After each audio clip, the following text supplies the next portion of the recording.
Thank you for waiting. I finished checking your adventurer handbook. Here are your commission rewards.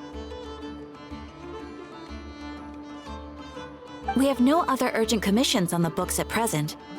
Thank you for all your hard work lately. Perhaps you two could consider taking a vacation. Amazing! Paimon never thought we'd end up having downtime in Nocturne. Things were pretty hectic when we first got here. Everywhere you looked, it was either the wild hunt causing chaos or the Fatui stirring up trouble. It felt like this whole region was one giant slime in a barrel, ready to go boom at any moment. Sure have. Things were looking pretty dicey, but in the end, we managed to turn it around. Whoa! Paimon just got deja vu! Oh, that's right. It's because we've done this like a million times now. Ah, yes. Are you two aware that the Moon Prayer Night is soon to take place? Oh, yeah! Mama told us that was coming up soon. Wait, why do you mention it, though? Do people in Nasha Town celebrate it, too? Paimon thought it was just for moon goddess worshippers. You're partially right. Most people in Nasha Town just see the festival as an opportunity to do business. They do not concern themselves with the religious element. The festival was first celebrated by the Frost Moon Scions. On this day, they would wear moon prayer blossoms and celebrate the birth of the moon goddess through song and dance. They would also prepare food and handicrafts and give them as gifts to others. Over time, it became Nocturne's most lively festival. Whew! Sounds like fun! Great! Well, in the meantime, since Catherine doesn't have any commissions for us, let's focus on some personal business instead. When we first got here, you mentioned that this was where your spaceship landed?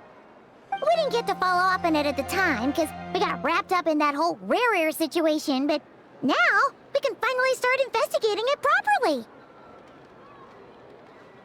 Well, there's a saying Paimon's heard around these parts, which goes, if you lift up a rock, you'll find something you weren't looking for. By that logic, you'll never find what you're looking for while you're searching, but the moment you stop looking, it'll jump right out at you. Could be worth a try though, right? Anyway, Paimon suggests we focus on other stuff we want to do for now, and just keep an ear out for spaceship-related intel as we go.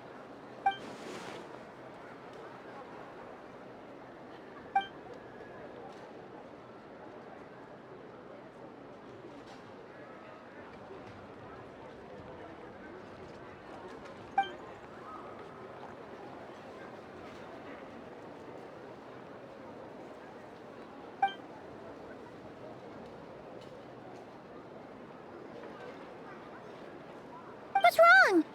He looks super serious all of a sudden. Huh? Paimon gets why you'd be concerned about Columbina, but what does the doctor have to do with anything? Oh, that's true. And now that you mention it, we're definitely overdue for a showdown with the Fatui. It is weird that he hasn't shown himself this whole time. What could he be up to? True. Paimon would much rather deal with Marionette anyway. She says the meanest things, but when it comes down to it, she doesn't seem like a bad person. Maybe it's the pressure of being a Fatuse? Especially as a Harbinger. Does she feel like she's gotta act tough to keep up appearances or something?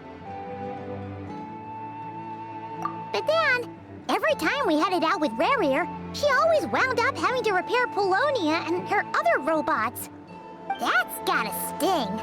Losing face always hurts more for people who care a lot about their image. She's probably still furious about it.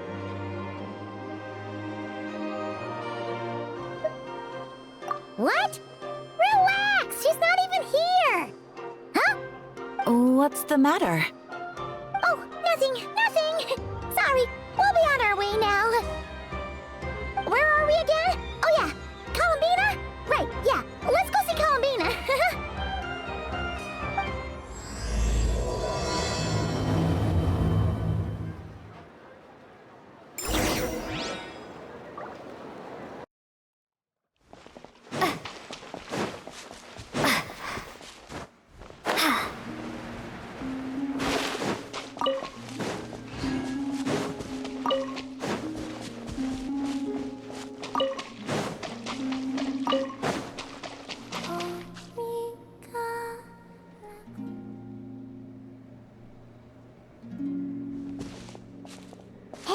She's sitting up!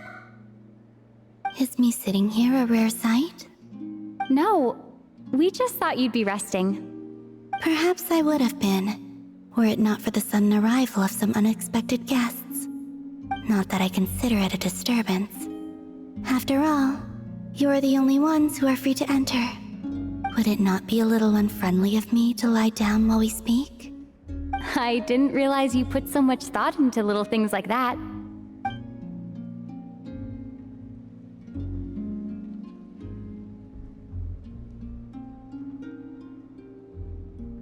Only sometimes. There have been moments lately where I think about you and your companions. They are warm, mysterious, and cozy memories. Very few of my past memories are anything like that. They say that travelers return home bearing bags full of souvenirs. But my luggage was empty, and I believed it would stay that way. Return home? So, you're still planning on returning to the moon?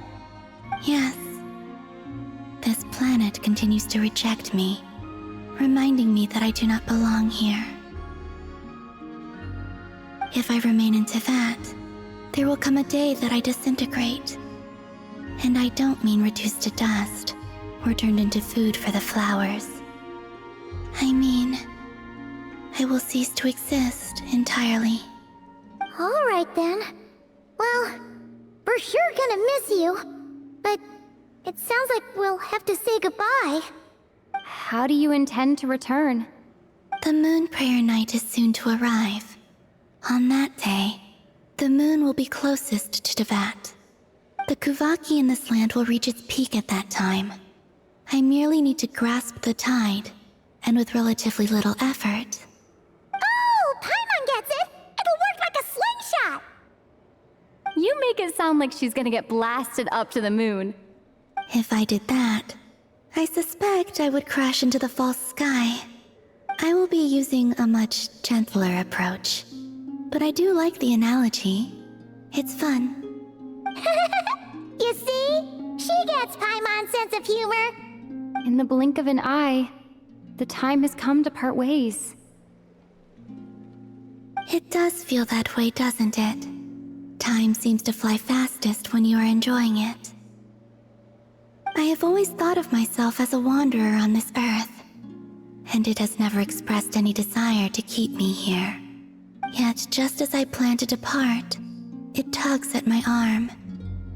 Is this a gesture of affection? Or is the world mocking me? Oh. Were you hoping I can answer that? Yes. You are a traveler, so you must have a lot of experience in this area. Then, what I would say is, enjoy the moment. That's right! Don't overthink it! Happiness is happiness and joy is joy! The point is to enjoy it, not analyze it! I see. Then what I would say is, even though I am very tired right now, I am still happy. I can't tell from the tone of your voice. Oh, really? You don't think I sound happy? I'm just kidding. I could tell you were in a good mood today from the moment we saw you.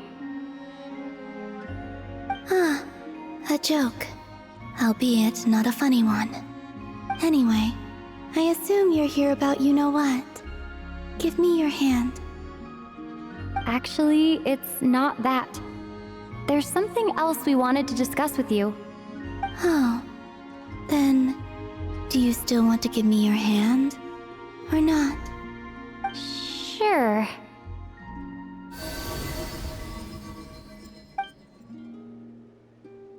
Thank you.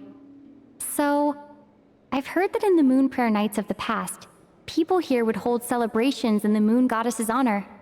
Since you helped so much in our fight against the Reihir of Solnari, I think you deserve a farewell party before you return home. I haven't asked everyone else for their opinions on this yet, but I'd like to invite you to join the upcoming moon prayer night. I've never joined a moon prayer night before. I'm not sure what I would even do. Oh, don't worry about that! We take care of everything. All you need to do is show up. Of course, there's no need to force it if you're not feeling strong enough. It's just, this kind of felt like a golden opportunity. But they call me Kutar, and the Fatui have an arrest warrant out for me. I shouldn't appear in public right now.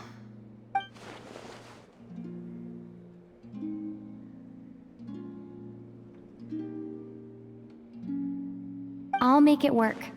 You have my word. Yeah, we got your back.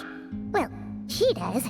Paimon's actually not too sure what she's planning. All right, if you're sure. I will not refuse your invitation. I suppose it wouldn't hurt to pack a few more sights from this world into my suitcase before finally learning what my homeland looks like. Oh, if you see Lauma, please tell her that my answer to the question she asked me is neither yes nor no. Rather, it is, there is no need. That was kind of cryptic, but sure. Guess it's between the two of you. We'll pass along the message. Bye for now.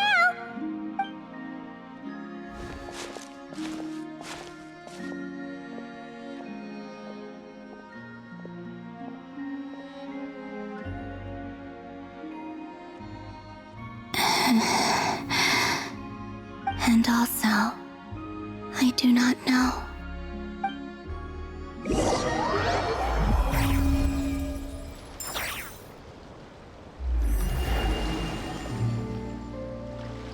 Since she's agreed to join the festival, let's go see who else wants to take part.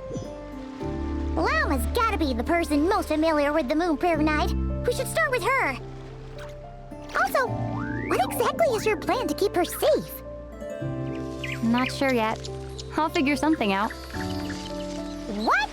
Are you serious? And Paimon even gave you her vote of confidence back there! When did you become so sneaky?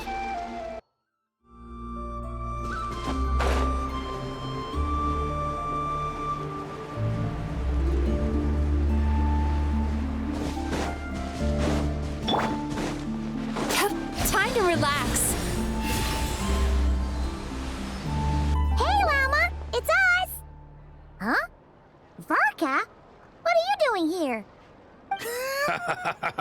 Beats me. I had a bit too much to drink last night, and when I woke up, I was on Hisi Island. Mr. Varka is helping to oversee Nasha Town's preparations for Moon Prayer Night.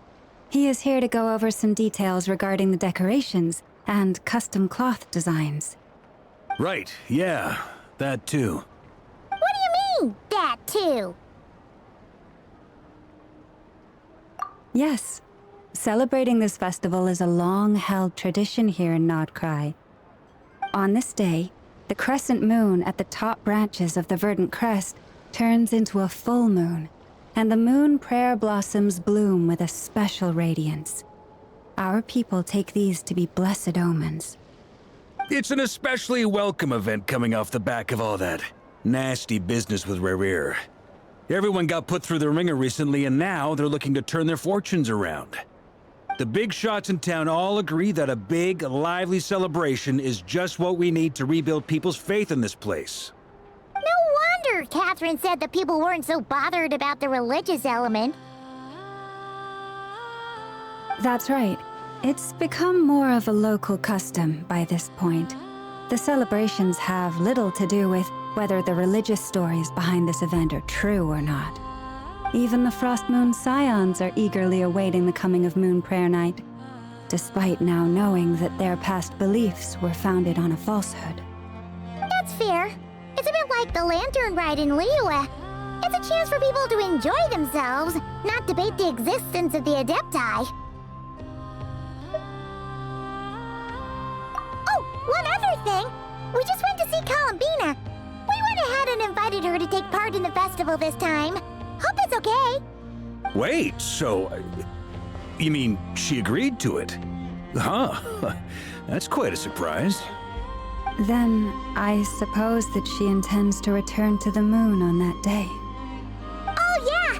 It's kind of a complicated process, but Basically, it's like a slingshot. I understand. In truth, I had a feeling that she might make such a decision. Well, if Kuthar has decided to participate in the festival, we should prepare accordingly. Yeah, exactly. She was saying how it could be risky for her to show her face in public. We were wondering if there was any way we could hide her. Unfortunately, the people who carved the statues did an excellent job of capturing her likeness. It will be very challenging to hide a goddess whose face everyone is so familiar with. Darn! We may have bitten off more than we can chew here. Nah, don't sweat the small stuff. We can handle that. Huh? Are you saying you have a plan? Not as such, no, but the most important thing with a festival is to keep the mood light and your spirits up. You can't go preparing for a festival with those long faces. You'll never convince anyone to enjoy themselves. The Mondstatter spirit is strong with this one. As it happens, I agree with Mr. Varka. Let's start by making our appreciation for Kuthar the beating heart of the festive atmosphere. And who knows? Once we get the ball rolling, perhaps everything will just fall into place. Hey! Did you catch that? Llama said the thing! Or close enough, at least. I'm looking forward to the Moon Prayer Night already. We have a festival in Mondstadt called Windbloom, and you can always tell which couples are celebrating it for their first time by the smiles on their faces. Big, beaming smiles like their whole face is glowing. And I have a feeling we'll get to see that same smile on the Moon Goddess's face at this festival. Not quite the same, surely. Anyway, I'll take care of business in the city, but I'll have to leave the decor up to you and the Frost Moon Scions. No one else can capture that traditional aesthetic quite like you guys. But lastly, there's the final key element that brings the festival to life. Companionship. Before you leave, let me show you something that we've been preparing. Mr. Varka had asked to see it already, so you may as well tag along. Also, I have some further questions about Kuthar's decision.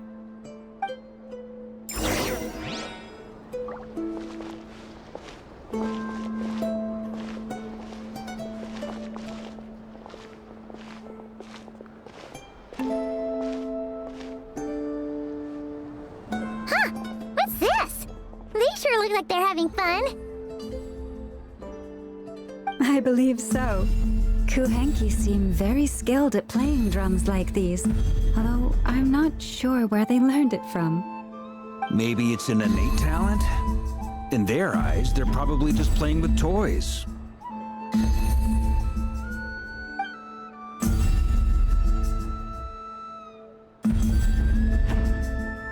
Wanatar! You want to play too?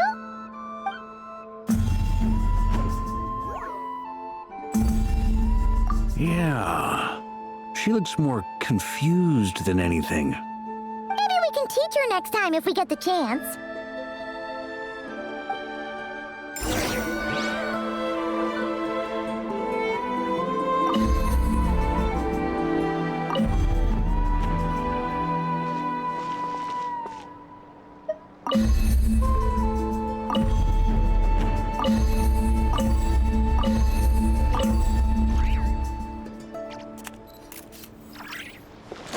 What are these floaty things?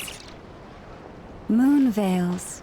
We hang them from buildings in the city during the festival.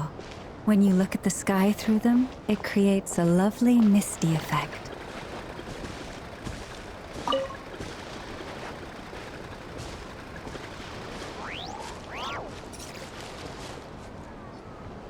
Everyone seems hard at work. They're preparing items for Moon Prayer Night. For instance, the sculpture being made over here, Mr. Varka and I were just finalizing the details of where it will be placed. Ah, there she is. I didn't know the finished article would be so large. Not to worry, though. All the necessary arrangements have been made. Just let me know once it's ready, and I'll get some people to ship it over. You have my thanks. And over here, we are preparing a very traditional confection. Oh, look at all these colors! It looks great! Can Paimon try one? Of course. I have a feeling you'll like it a lot. You bet! Sweets and treats are Paimon's favorite! If you included those in the Feast of the Moon, I bet Paimon would have joined the Frost Moon Scions by now. There will also be verdant crests like this present in Nasha Town during the festival. The timing of Moon Prayer Night is not completely set in advance. We make a rough estimate, then observe the changes in the verdant crests and moon prayer blossoms to guide us. As such, the wait itself is a fun feature of this particular festival.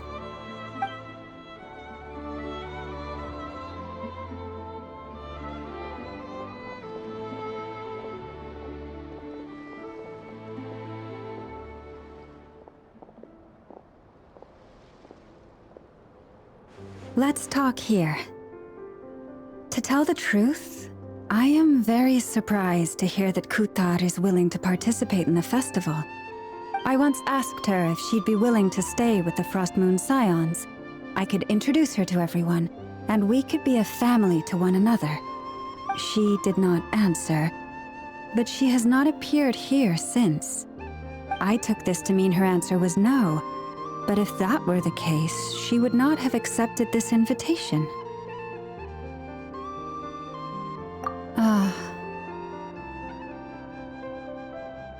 I see.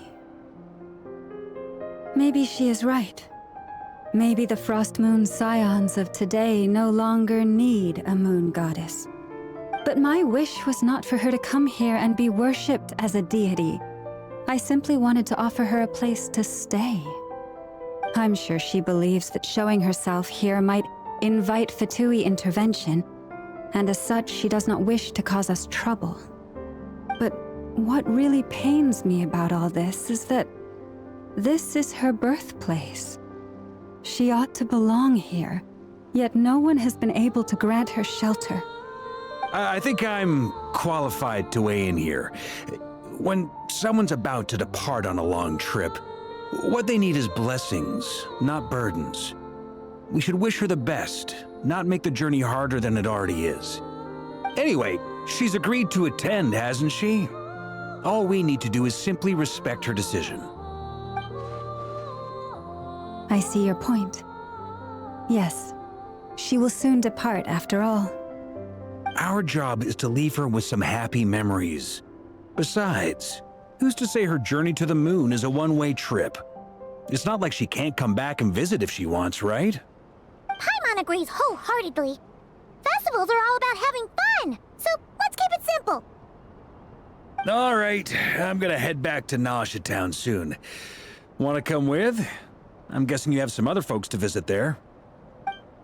Sure thing, let's go! Bye for now, Wilma! Thank you all. Goodbye.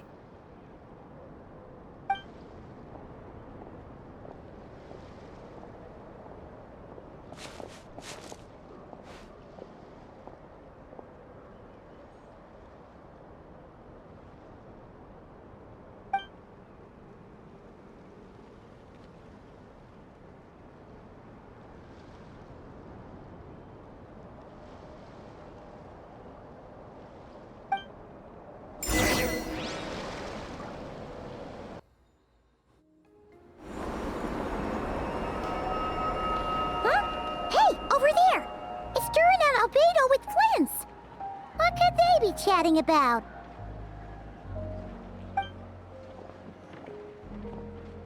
Your guess is as good as mine. Ah, Grand Master, and the Traveler and Paimon. Hello there. It's been a while. Perfect. We have some new volunteers for our investigation.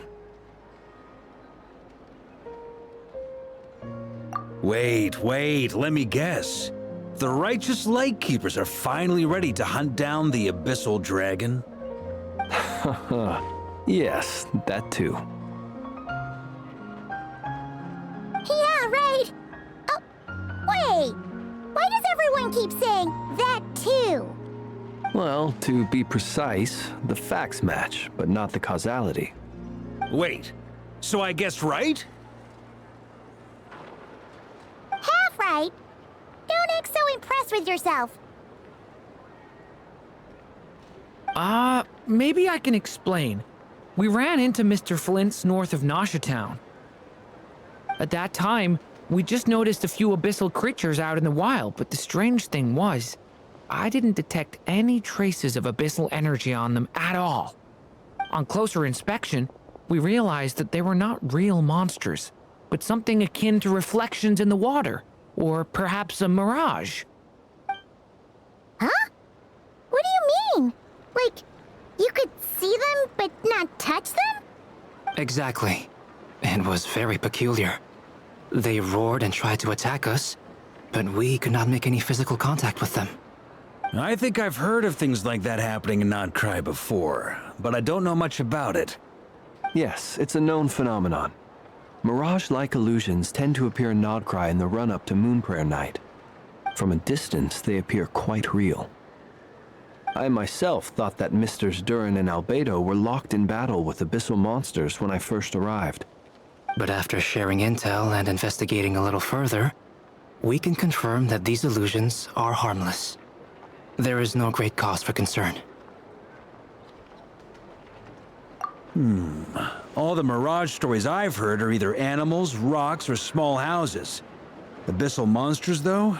That's a first. It's a first for me too, so I'm planning to look into it further just to be on the safe side. I intend to inspect a few more locations. What about you two? Any plans? Alice contacted me a few days ago. She'd like me and Durin to assist her with an experiment. But we lost contact shortly after receiving the message. I'm sure that comes as no surprise to anyone familiar with her. We don't know when the wind will blow, yet when the wind blows, we will know. That, in a nutshell, describes how Alice operates. Yeah, that tracks. Okay. Well, I suggest we investigate this Mirage business in the meantime. It's piqued my curiosity, and I'm pretty sure I know someone who will already be 10 steps ahead of us. Well said. Right? Whatever's happening in Nocturne, she always seems to be the first one to know. Let's go see what she knows. We can invite her and her staff to the festival while we're at it.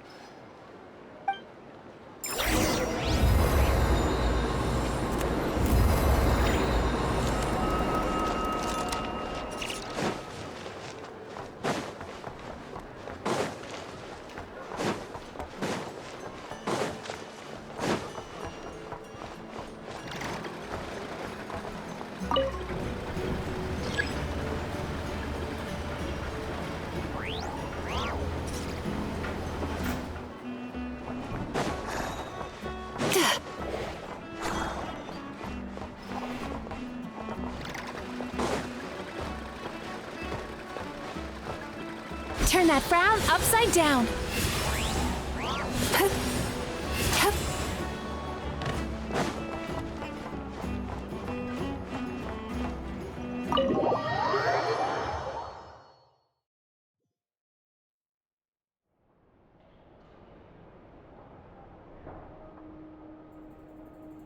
You're right, I have noticed.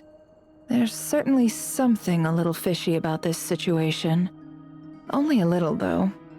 Records indicate that this phenomenon can occur in the days before and following Moonprayer Night. That said, it has always been a rare sight in the past.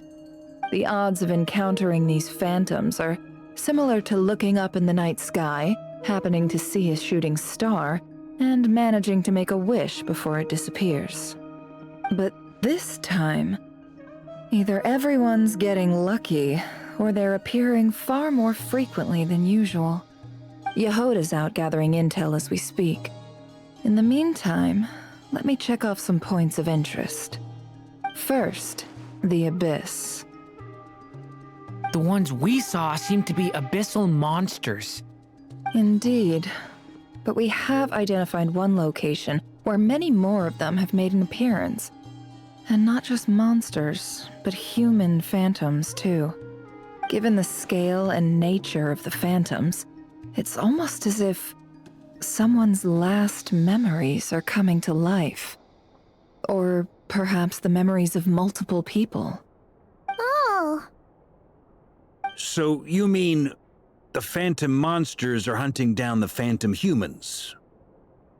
Exactly. The phantoms can interact with each other, but we have no means of intervening. In addition, some of the human phantoms would seem to be from the very distant past. This is clear both from the clothing they wear and the stories they tell. They claim to be from Hyperborea, a name which I've heard from Lauma before. If this is true, it means they must be from 6,000 years ago. Did Paimon hear that right? 6,000 years? It sounds like this merits further exploration. That'd be a big help. I'll leave it with you, Albedo. My knowledge of ancient history is non-existent. I used to doze off every time the pre-Knights of Favonius era came up in class.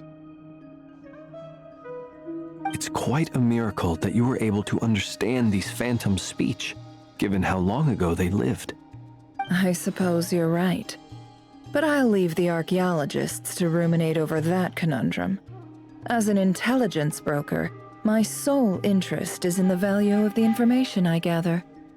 Which, in this case, hopefully means earning myself some good favor with our dear Lady Moonchanter. So calculating. Whew, this intel broker logic always catches Paimon by surprise. Sounds to me like we could split the work up. I think the abyssal phenomenon is best left to Albedo, Flints, and me. Agreed. It coincides with my duty as a lightkeeper. For my part, I'd like to understand the Abyss better. Even a little knowledge would go a long way. This is certainly a rare opportunity to study the Abyss. But even rarer, perhaps, is the chance to make contact with the Ancients. The Curatorium will take the lead on investigating the Hyperboreans. We put in the work to learn what we know so far. It seems only fair that we get some quantity of exclusive intel. That just leaves our trusty team of 2 unassigned.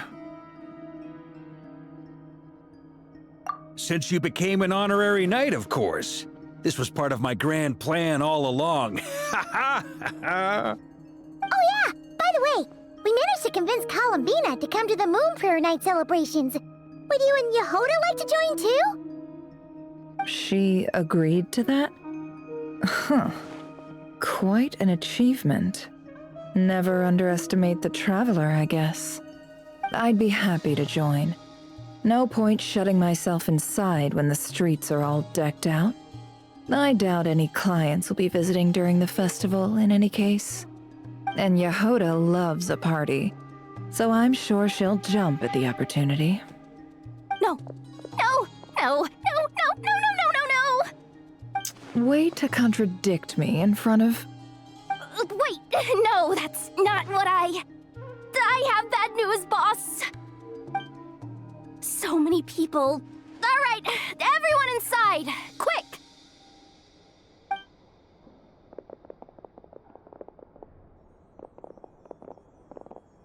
This is gonna sound crazy, but hear me out. I saw one of those phantoms at Star Sand Shoal, and it was some sort of flying ship. Like a spaceship? That's gotta be the one you came to Tibet in. You said you saw the same thing through the moon marrow, right? Huh? You already know about it? Ugh, I thought I was gonna blow people's minds. Turns out I'm the last to find out. Wait, back up. You came here in a spaceship? Now my mind is blown! What's it like on the inside? Was it like flying through space? I want to know everything! Yep, exactly. Huge discovery. You're the best. Second best intel broker in the world. After your boss, of course. Wow. Really? Well, I don't know if I'm all that, but... I guess that decides where we're heading next. Come on, don't look at me like that. I know the spaceship doesn't have anything to do with me, but you don't want to leave me as the only one twiddling my thumbs, do you? Please?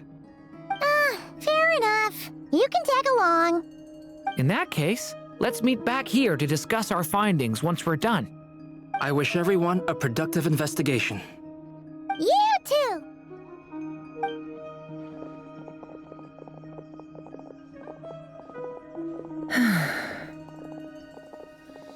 What's up, boss? Aren't we gonna head out? Tell me, Yehuda, when did the curatorium start giving out intel for free? Oh, sorry, boss.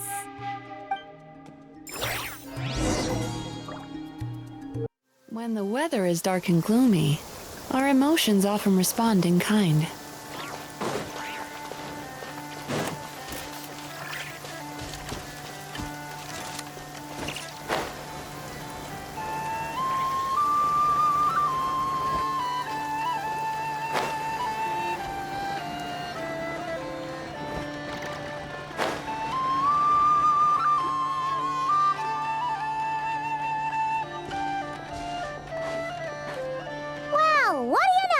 Yehuda was right on the money. This Phantom really is your spaceship. But that's so weird. Why would it show up here? Is it some kind of projection? Or a ghost? Like, maybe it no longer exists, but somehow it left an afterimage? Ah, you're already here. Miss Lauma, what a surprise. I thought you were busy with festival preparations. I was, until one of our people informed me that a strange sight had appeared at Starsand Shoal. No one's ever seen something quite like this before. I thought I should see it for myself. Same here. Oh, so we heard that these things appear around the festival period. Any idea why that is? Unfortunately not. We have very limited information about them, since they can't be interacted with. And no human phantoms have ever made an appearance before now. The most we've been able to deduce is that these sightings appear to be connected to the increase in Kuvaki energy around this time. Yeah, seems like that's all we can do. This is all so confusing. Allow me to lend you a hand.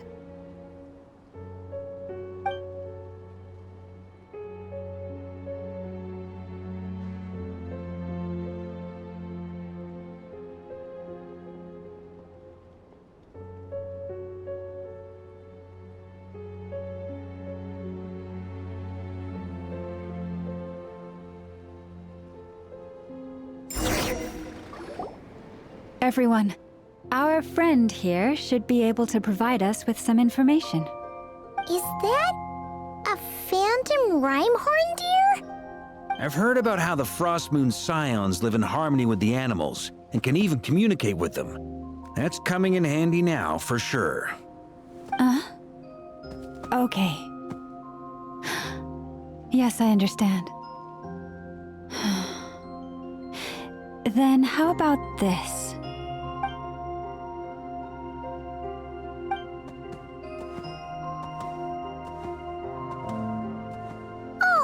It's leaving! It appears to share our curiosity about this giant spaceship, so I asked it if it wouldn't mind investigating along with some friends. In return, I told it about some nearby spots where the wild fruit grows abundantly. We may live in a different era from these phantoms, but I trust that the terrain, climate, and ecology here are more resistant to the effects of time than some things are. Let's give them a moment and hope for the best.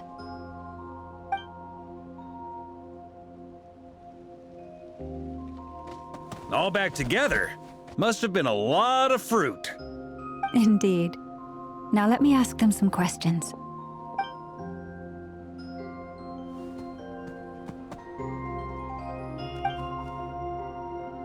It did find a lot of wild fruit, enough for them to feast for a long while. This puffin circled in the air several times, but didn't spot anything out of the ordinary. Certainly nothing to do with the spaceship. Huh. Well, it definitely makes sense to get a bird's eye view. Indeed. Other than that, I was also thinking that the world these phantoms see is also different from ours. Oh, I get what you mean. The wild fruit exist in both times and spaces, but there might also be things that only exist in that space-time, which we can't see.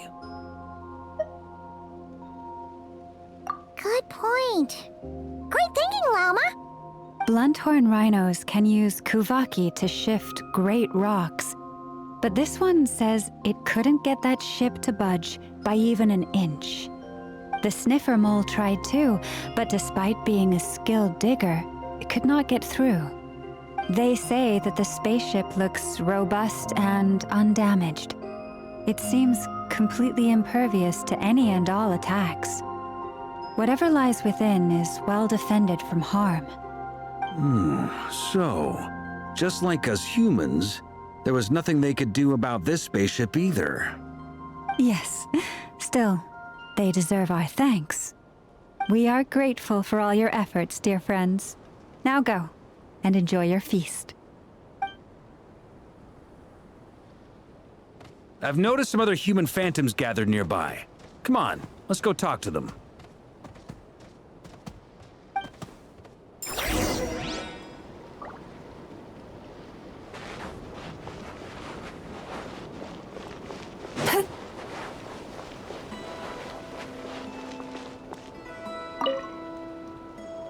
What is this thing?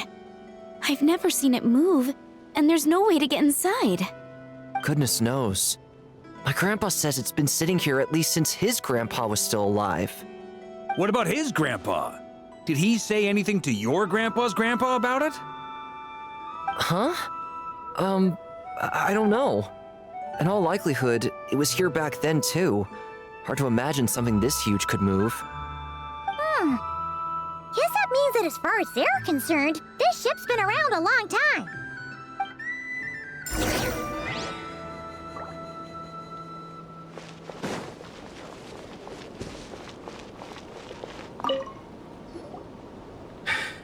Come on, brothers. If we can get even a small chunk off of this thing, it's gotta be worth a fortune. Today is the day we strike it rich. Huh? You mean Paimon? Yes, brother, I shall join you. Let's make our fortune. We should go with them. What the? This thing is crazy tough. I can't even scratch it. What's it made of? Sorry, brother. Looks like we'll have to seek our fortunes elsewhere. Enjoying yourself? I was just seeing if I could influence this phantom's perception by playing. But nope, no dice.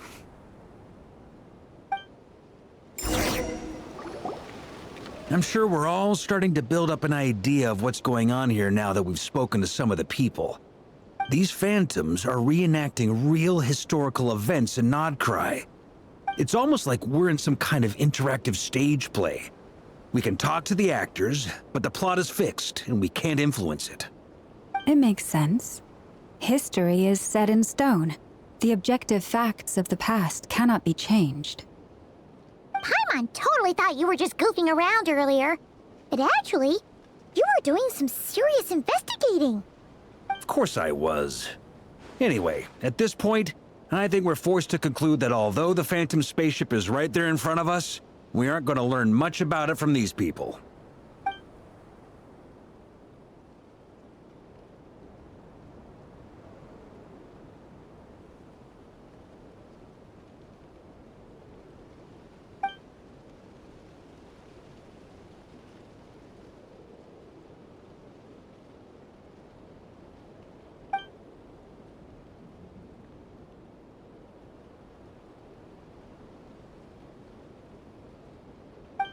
Don't be discouraged.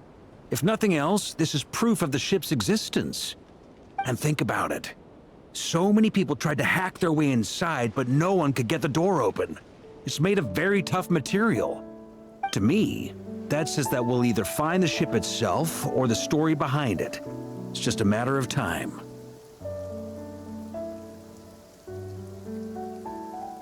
Huh. Every now and then, when Varka gets serious, he actually does seem like Grandmaster material for once. I wonder how the others are doing. Let's head back for now. Sounds good. Also, drinks are on me if Team Knights of Favonius is the first to finish. Wait, we have a team name now? Am I in Team Knights of Favonius as well? You're very welcome to join. We've even got a cathedral ready for you. Isn't that technically blasphemy? You wouldn't dare make a joke like that if Barbados was in earshot. Nah, I'm sure Barbados doesn't mind a little harmless blasphemy once in a while.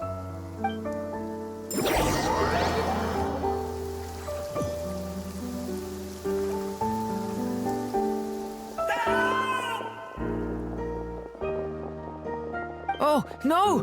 Get away! Oh.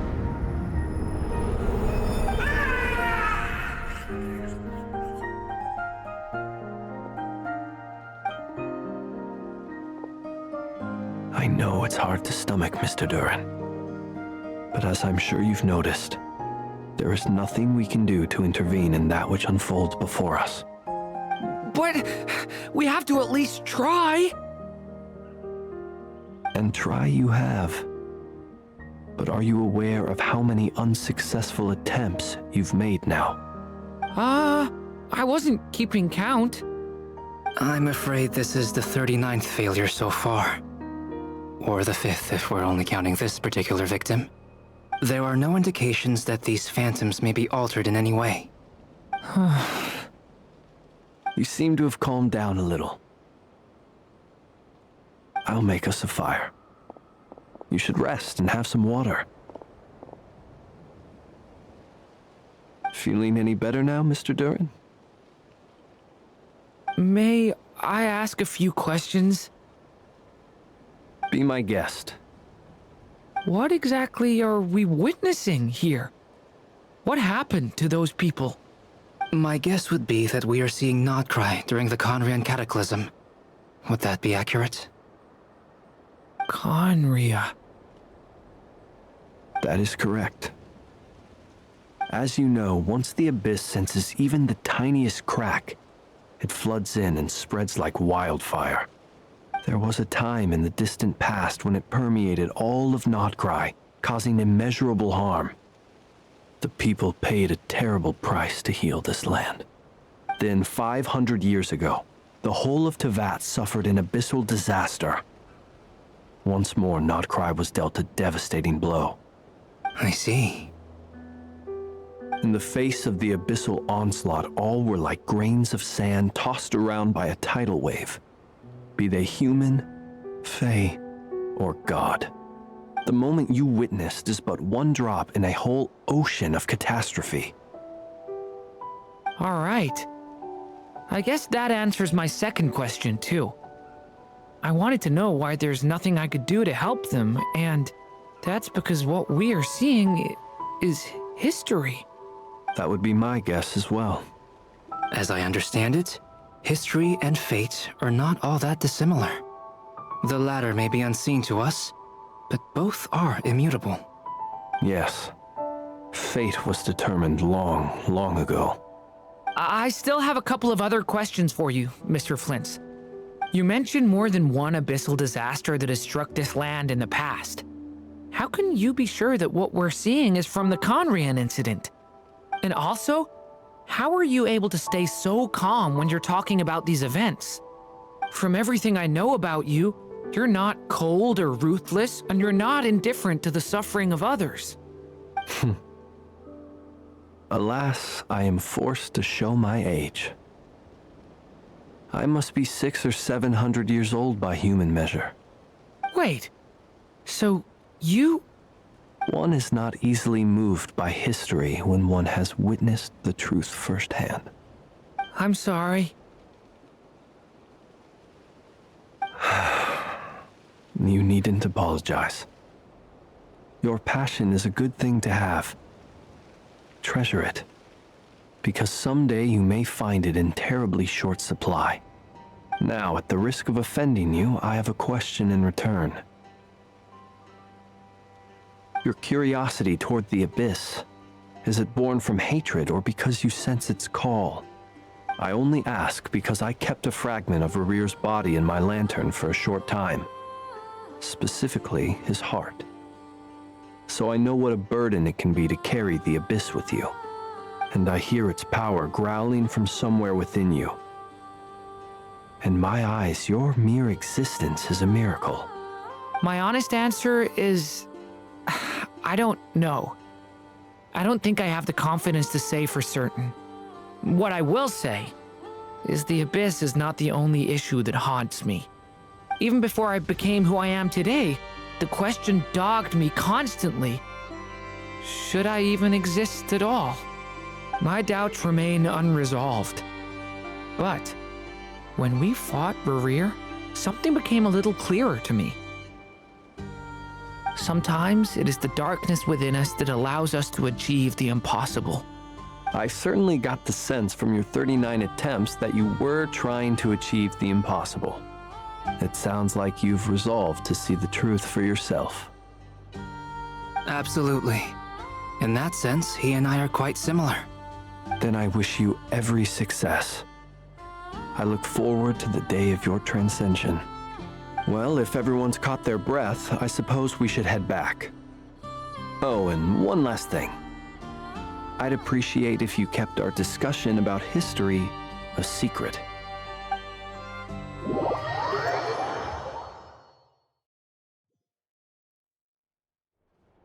Incredibly, our separate investigations led us all to the same conclusion. Hooray for consensus! Yeah, but we barely learned anything, though. I totally thought this would be the mother lode. Talking with the ancients? I mean, come on! But nope. All we got was useless snippets of conversation. And all this stuff about moons and hyperopia. What a load of baloney. Seems like people back then had a few screws loose. I understand your frustration. We found the same issue. Each phantom only showed a very brief moment in time. There isn't much value to be found in these miscellaneous fragments of a civilization's history, no matter how glorious it may have been. If there's a silver lining, it's that these phantoms are harmless to the present reality. They shouldn't get in the way of the festivities. Paimon agrees. And not just because it's the first thing she understood in this whole conversation. You look disappointed, Nefer. Is something the matter? What do you think? We all worked our tails off, but the only one to gain anything from it was you, Lady Moonjanter. Well, please do share the Hyperborean records with me. I will gladly inscribe them in our people's documents. Oh, duh! Yeah! That was it! Hyperborea! Hyperborea. I'm serious. Only an expert in the Frostmoon Scions and their history can turn these records into valuable research material. The alternative is to let them gather dust on the Curatorium's storage shelves until the pages turn yellow. Nefer, you're wise enough to know that cooperating and sharing the profits is the best course of action here. Well, that goes without saying. Sure, let's do that. Huh? But didn't you say we aren't supposed to give out intel for free? Sorry. Shutting up. Now is not a good time to push Nefer's buttons. Anyway, back to Moon Prayer Night. I'm thinking that we should prepare something a little special, aside from the usual decorations and so on. You mean a parting gift? Can't go wrong with food. Although, does food go bad on the moon? Perhaps a lantern would be a better choice. It might be dark up there. It could prove difficult to light a lantern on the moon. Magical stones might serve that purpose better. What about a clockwork mecha model from Fontaine? I've got a whole bunch at home. I use them for fighting practice in my free time. None of these sound like things she would be even remotely interested in. But we don't interact with her enough to know what she likes. Yeah. It would really save us the guesswork if someone could find out what she's into. Wait, what the? Traveler? They're all looking at you. Great! Haha, problem solved. Now, I need to stop by Dory's. Gonna need her help sourcing a bunch of stuff for the festival. Then let's leave it there for now. We all have our own business to attend to. Traveler, if you find out what Kutar likes, let us know right away.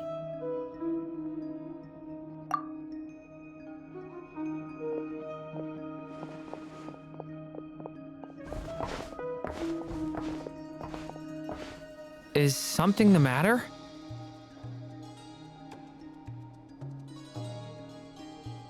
I'm fine. It's just... I'm still feeling a little rattled after witnessing the horrors of the Abyss. But it's okay. This is something I have to work through. I'll be all right. Thanks for your concern. Well, don't put too much pressure on yourself. If you ever feel like something's wrong, physically or mentally, we're here to talk. Come on. Stop treating me like a kid.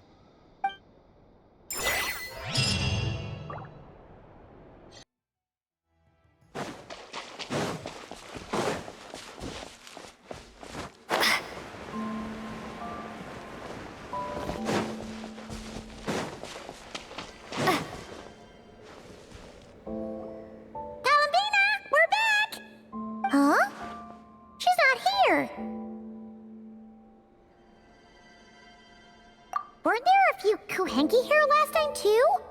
Where did they all go?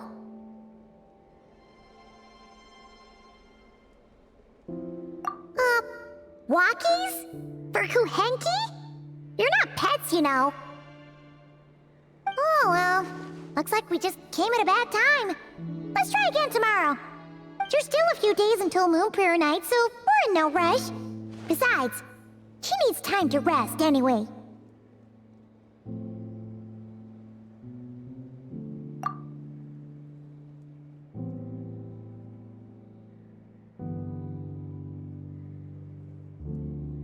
Kalamina! Are you back yet? Oh, how strange. Looks like she still isn't here. Right? It's not like her to spend so much time outside, especially since she's worried about attracting unwanted attention. What about Luonatar? Luonatar, you there? Hey! Do you know where Kalambina went? Sorry, didn't understand. But if you know where she is, could you take us to her?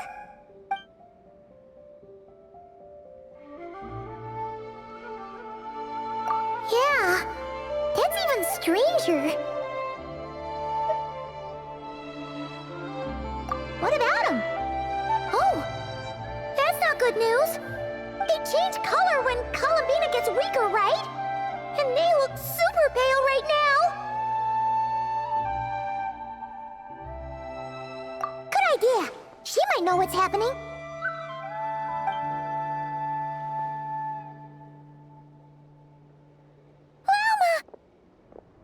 Ah, it's you. How is Kutar? Is she okay? No, she hasn't. I came here to check on her after I noticed the flowers had changed color. Based on past precedent, she must be very weak right now. Even getting up to walk would be a struggle. It seems unlikely that she wandered off outside. Not to mention that she doesn't do that at the best of times either. So yeah, this is super weird.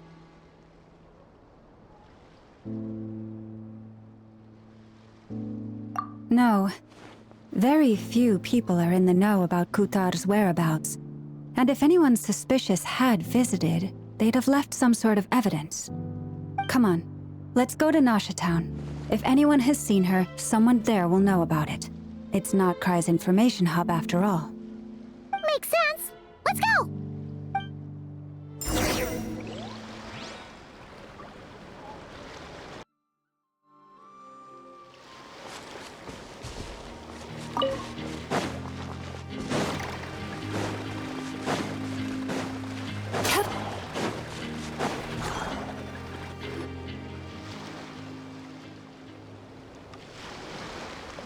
Moment. Is it just Paimon, or is this stall kind of suspicious? Has never been here before, right? No, I don't recognize it. Alas, your free and easy adventure time is over. Now, prepare to face the final boss of Nocturne. Whoa! Where'd that voice come from? Not sure, but it's definitely hostile. No, not that way. The final boss is right here. The sniffer mole? That's the final boss? Surely not. Also... Okay, the jig is up. I'll stop teasing you. Turn around. I'm right behind you. It seems I've managed to leave quite an indelible impression, even though you've never seen my face. Oh, nothing could make a great mage more pleased with herself.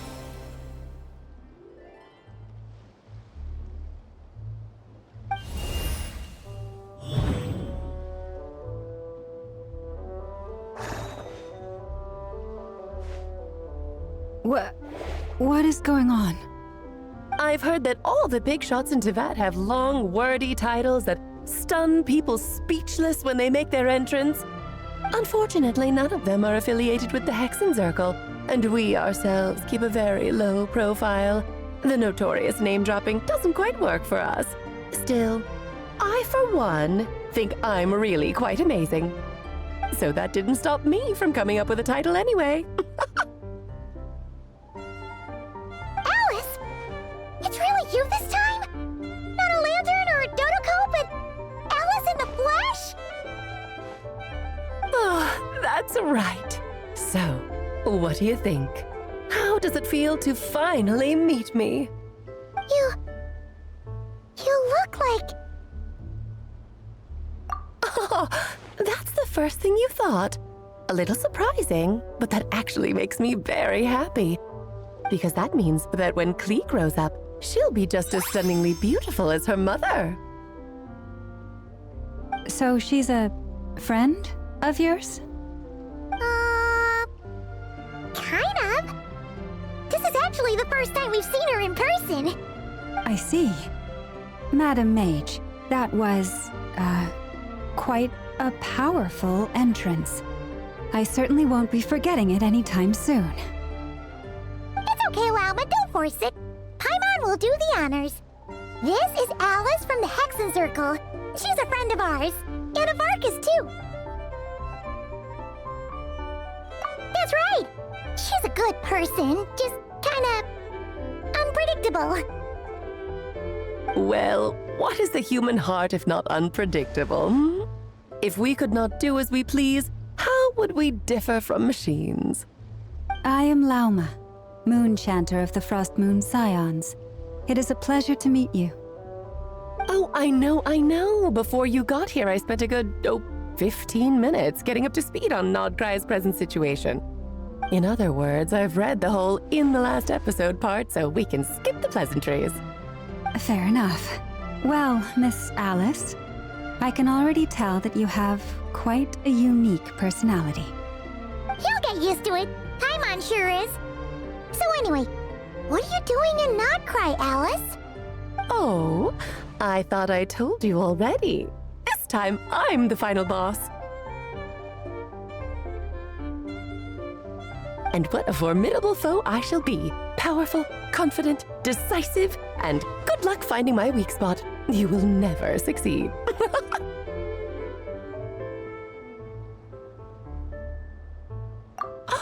Oh, drat! My one weakness, and you found it in an instant. Fate has been dealt a devastating blow. Thus falls the great Dodo King. Why are you playing along with this nonsense? For funsies, of course. What's wrong, Paimon? Are you disappointed in me? Am I a gigantic letdown? No, it's just... You seem like a busy lady. And this is the one time you've shown up in person. Paimon figured it would be for something more high stakes than just goofing around.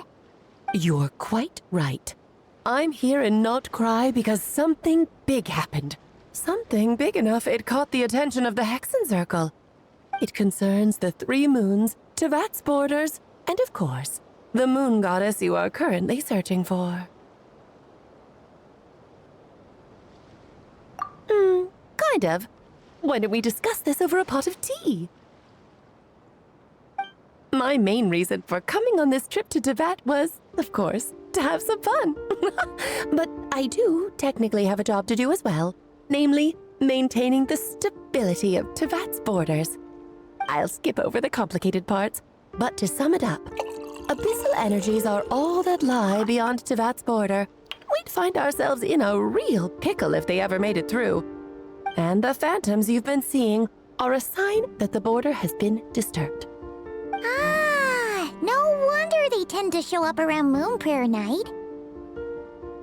Is it because the real moon is now so close to us that its power can cross the border? In part, but only a negligible amount passes through. Just enough to influence the verdant crests and so on. And as you've noticed, there has been an unprecedented number of phantoms appearing this year. The influence of the moon beyond the border cannot explain this. No, there is another far greater factor at play. The trilunar syzygy. A trilunar syzygy? Eons ago, before the heavenly principles came to Tevat, it was the then 3 moon goddesses who controlled the laws of this world.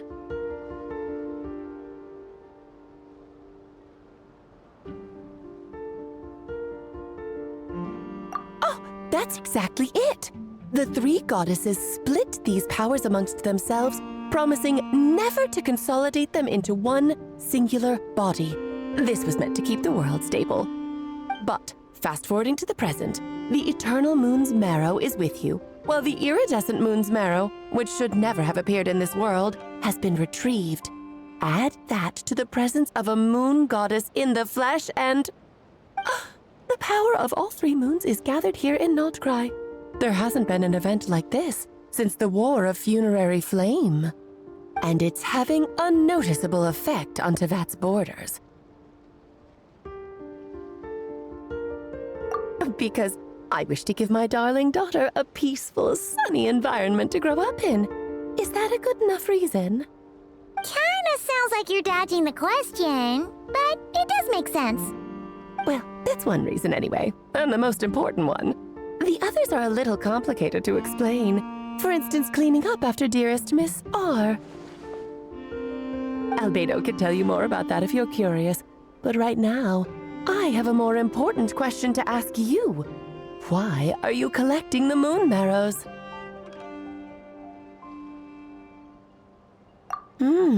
I see.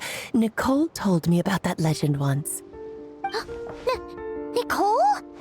You mean Mage Anne? Oh, so you remember.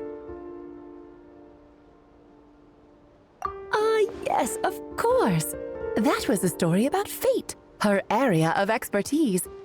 But back to the story of our dear moon goddess. I'm afraid her intended method of returning to the moon is unlikely to work anymore.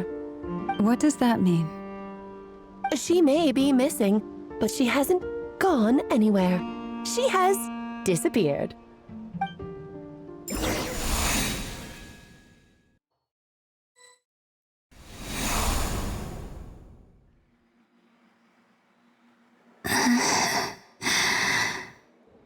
My body is so heavy. Wait, no.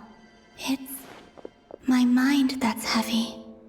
My arms and legs are as light as a feather. What's happening to me? I feel drowsy, like I've been asleep for too long. Is it daytime or nighttime? Is the moon out? I think I'll go for a walk.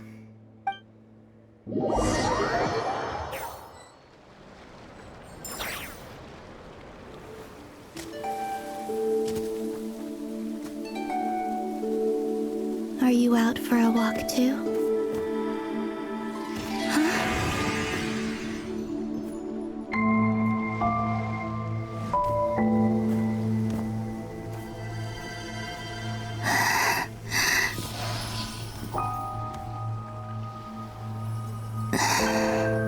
The day has come at last.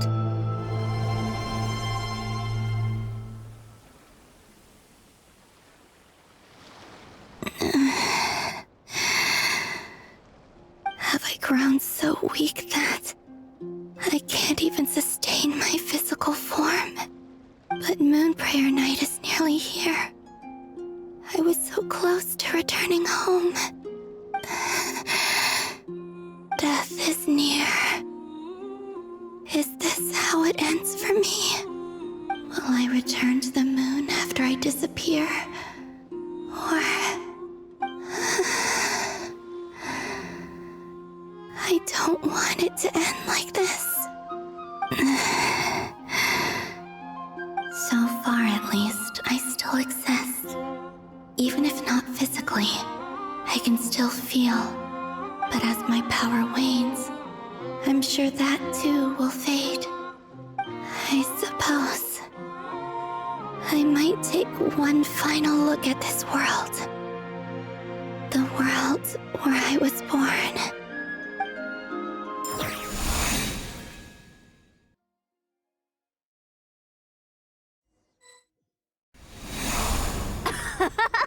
Come on! Come on! Wait for me! The Frost Moon Enclave. How much it has changed since I was born. These decorations, they're so heavy. It's times like this when you kind of wish men could be priestesses and acolytes. How fascinating. I've never had the chance to be privy to people's private lives in this way. In the past, people would get so solemn and serious the moment I showed my face. Like they were frozen stiff. Karina, Lametti, it's time to eat. Coming! I want to watch them a little longer.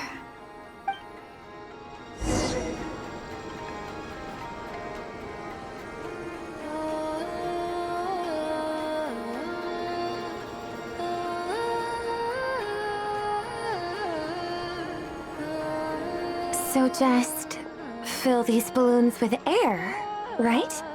Yep. Try a couple now to test things out. The rest can wait till Moon Prayer Night. Think fast. Rita! Teasing an acolyte of the Frost Moon Scions? Surely that's a punishable offense. Take this!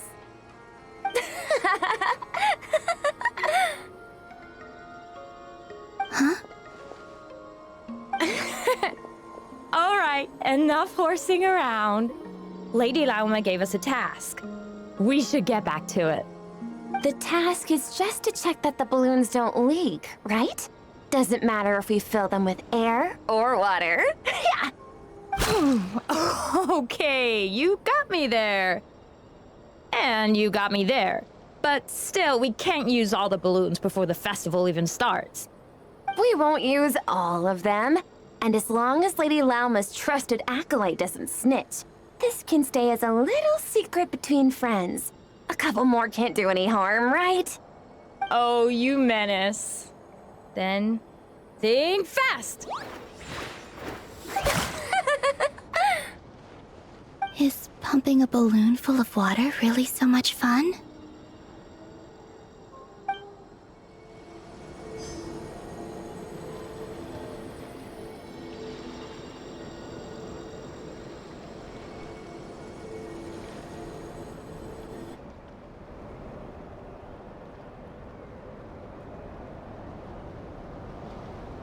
I'm sure you're both tired from playing all day. Come on, eat up. A plain, humble meal. That has always been the way of the Frost Moon Scions. Huh? How come Lamatti got a midsummer berry dessert? Oh, I always get Lockaberry. I don't mind sharing. You can have a bite of mine if I get to have a bite of yours. They're sharing food? I've never shared food with anyone before. Even at the Harbinger tea parties, everyone just ate off their own plate. And when I couldn't finish my food offerings from the Frost Moon Scions, they'd leave the leftovers out under the moonlight for the animals to claim. Hey! That was 2 bites! Oh, then you can have another bite of mine. Oh, you too. Oh, don't fret now. Here, have some of Granny's too. So this is what it means to be family.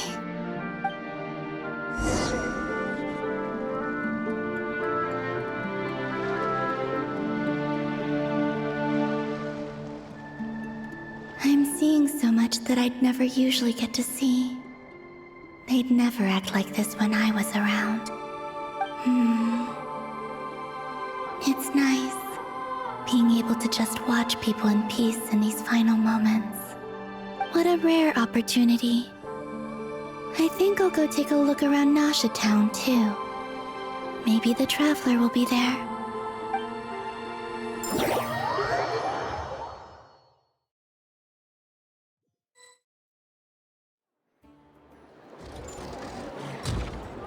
After the War of Funerary Flame, the moon goddesses were no longer recognized by Teyvat. They lost the whole foundation for their existence. That's why the moon goddess's strength is fading. She cannot withstand the world's rejection of her.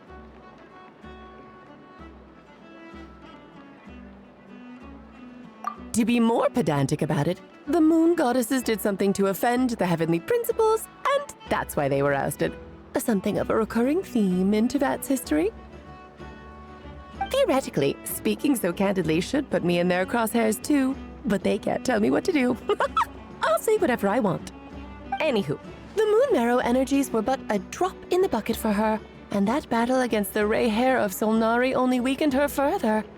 Fortunately, it happened close enough to Moon Prayer Night when the Kuvaki concentration here is high.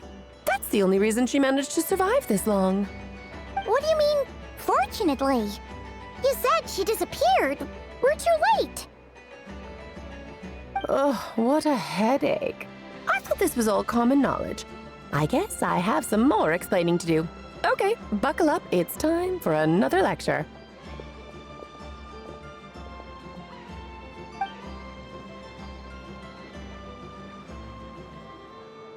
Now, I said earlier that the moon goddesses lost the foundation for their existence.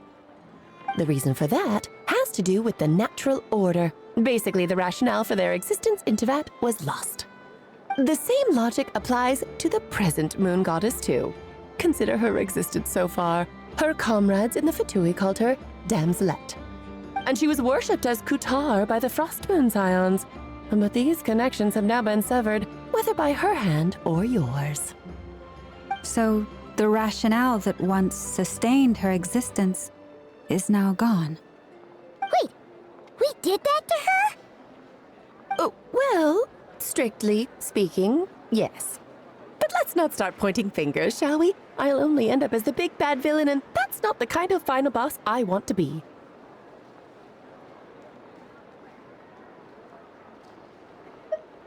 Of course I do. I'm only the greatest mage in the whole entire world.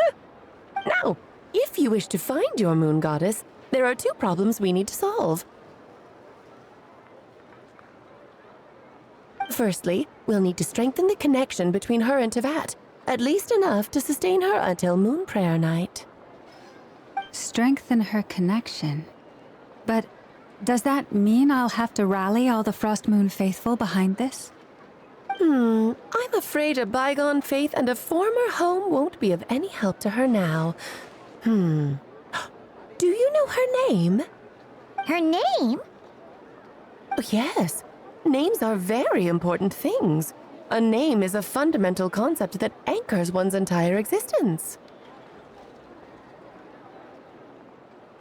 Then your first job is to find it.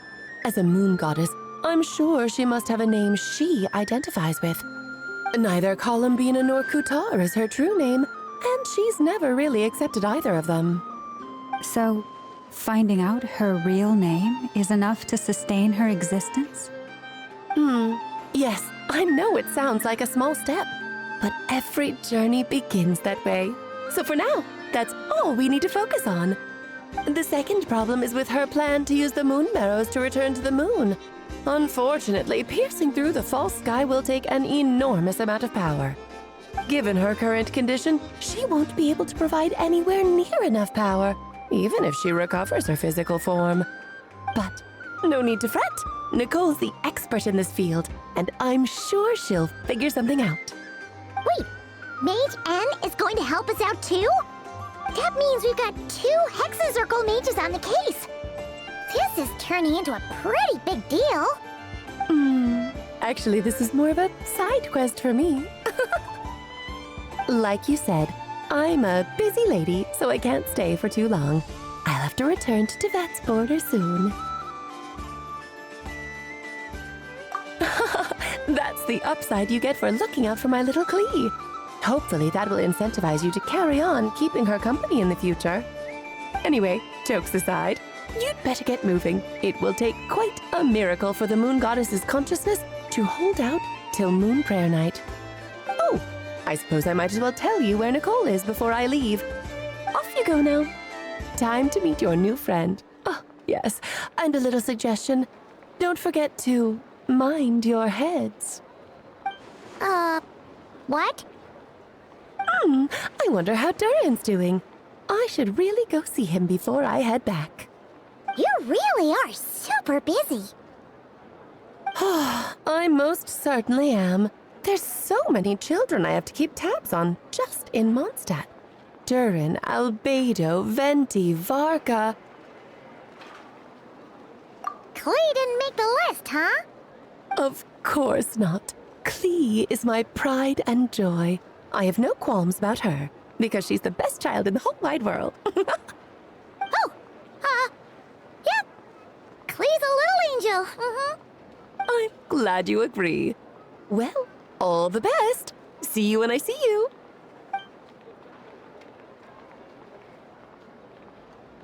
She left in a hurry. Yeah, she didn't pack up her stall. Should we handle it for her? I must say, I'm now very curious about her daughter. Klee, wasn't it? What's she like? That's a long story. Come on, we'll fill you in as we go.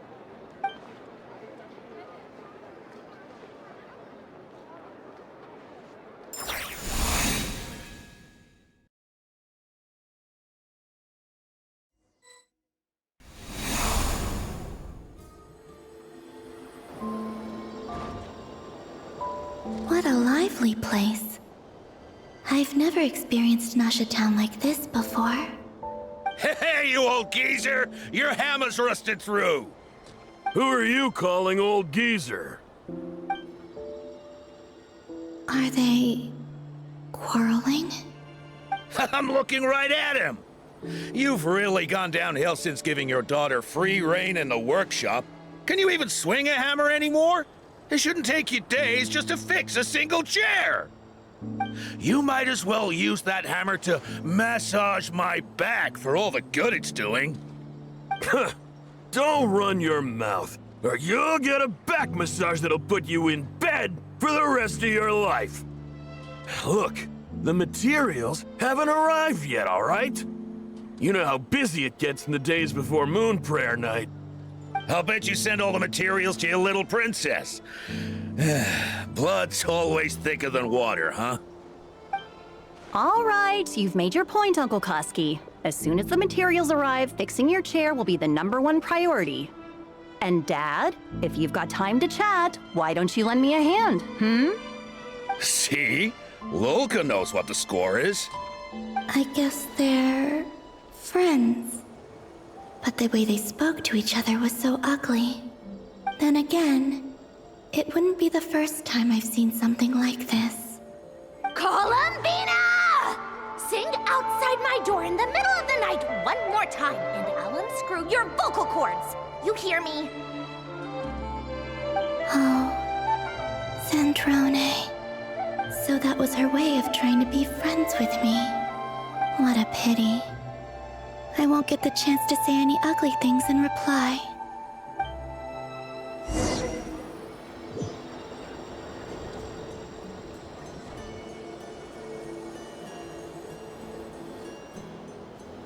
Hey, have you decided what to give her for Moon Prayer Night? I sure have. She's gonna get the surprise of her life when she's least expecting it. Then I'll whip out the ring and pop the question. The surprise of her life. What a fun turn of phrase. Cool, I get the picture. You can spare me the gushy details. Ooh, looks like we have a customer. Hello there, ma'am. Would you like some Moon Prayer Night candy? Huh? Is he talking to me? Can he see me? Here you go.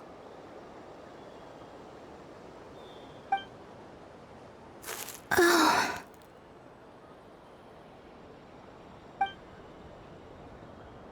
Come back anytime. Right. Now, where were we? I don't know why, but I still held out hope.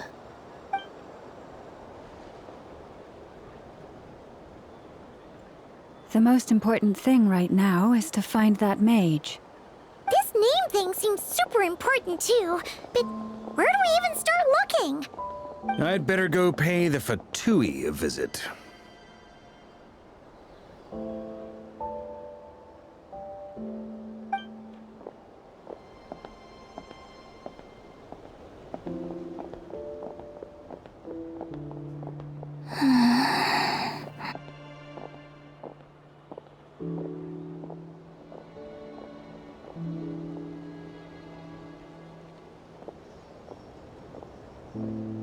Columbina?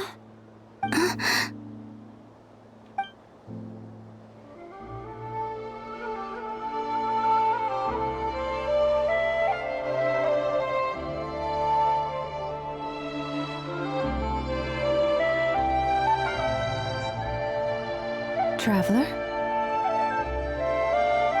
Let's go! This is no time to be spacing out!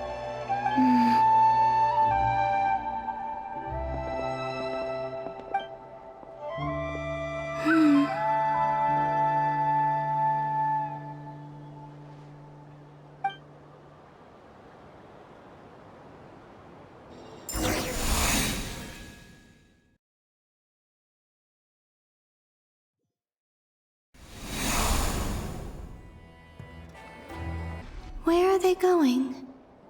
They mentioned a mage and a name? So, Mr. Varka, are you acquainted with this Nicole? Or should I call her Mage N? Not really. We've never met, though she has come up in conversation. From what I've gathered, Alice kinda took Nicole under her wing. Taught her how to speak in a more ladylike fashion, that kind of thing. Huh. Hard to imagine Alice as an etiquette coach. Yeah, Alice is a larger-than-life personality, I'll give you that. But then again, that's why she's able to draw such an eclectic mix of people into her inner circle. If I remember correctly, being an interesting person is actually one of her main entry requirements. So, if you ever wanted to join the Hexen Circle, I'm sure you'd both be eligible to apply. Hey! Don't go around making promises on Alice's behalf! I wouldn't dare. I'm just trying to paint a picture of the Hexen Circle for you. Okay, sure. Anyway, since none of us have ever met Nicole, how are we supposed to find her? We can't just go up to every woman in sight and ask, "Hey, are you Nicole?" Maybe something she's wearing will give it away? Like a wind bloom pinned to her chest or something. Wait a minute. Alice never said Nicole was from Mondstadt. Oh, true.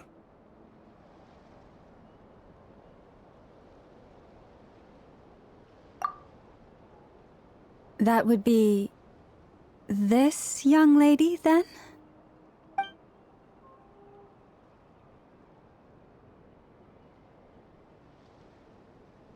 Hey there!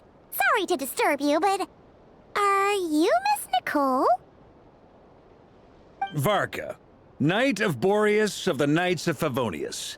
Alice might have mentioned me before. Mm-mm. Ah! Have we got the wrong person? Sorry. Well, this is awkward. When I shook my head, I meant, no, Alice hasn't mentioned you before. Huh? Where is this voice coming from? My apologies. For certain reasons, I am unable to speak. This is the only way I can communicate with you. It might take some getting used to, but I hope you can understand. Hey, it's fine. I'm more shocked by the fact that Alice never speaks about me. I mean, As for you two, we have crossed paths twice before, but it is nonetheless a pleasure to finally meet you.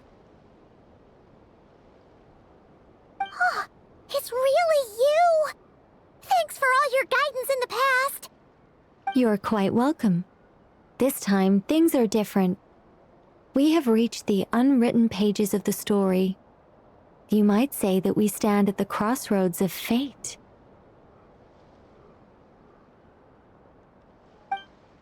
Now then, allow me to formally introduce myself. My name is... No, stop! Alice! I can't believe it! I had a whole speech prepared. I'd agonized over every single word. She always picks the worst moments to ruin other people's plans. I'm so sorry about that. Alice took the liberty of devising some bespoke self-introduction magic for each member of the Hexen Circle. But I could have sworn I deleted all of the triggering conditions for it. How did it bypass everything? Oh gosh, this is so embarrassing. This is a very different side of Nicole than what we're used to. Is she not used to face-to-face interactions? Don't worry about it. We've seen that introduction magic once already, so it wasn't too much of a shock. Please go on, Miss Nicole. We'd love to hear what you have to say, or, well, communicate. Huh? Are they talking to this lady? But... Will you all promise to forget that horrendously embarrassing introduction? sorry, embarrassing. When?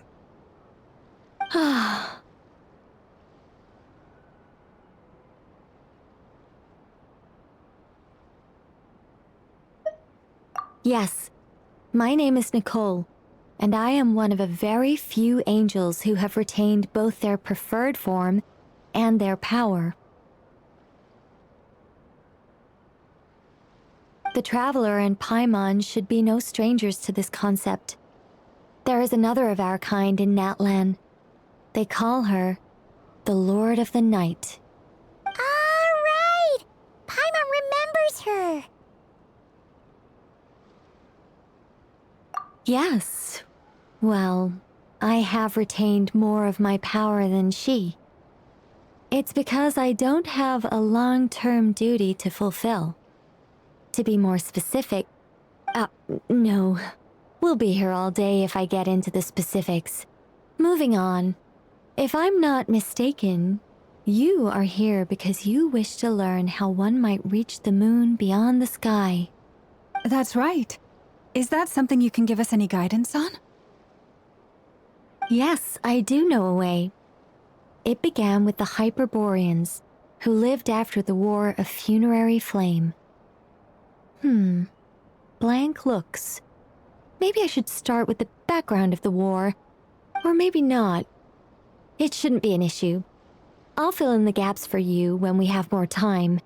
Anyway, after that war ended, the three moons retreated to beyond the false sky. The Hyperboreans were humans I once aided. They accepted the civilization and creations bestowed upon them by the angels. But despite accepting many blessings of the angels, many among them still held on to their faith in the moons. They were reluctant to accept the new order, even after the War of Funerary Flame. They sought to contact the moon goddesses beyond the sky and receive their guidance.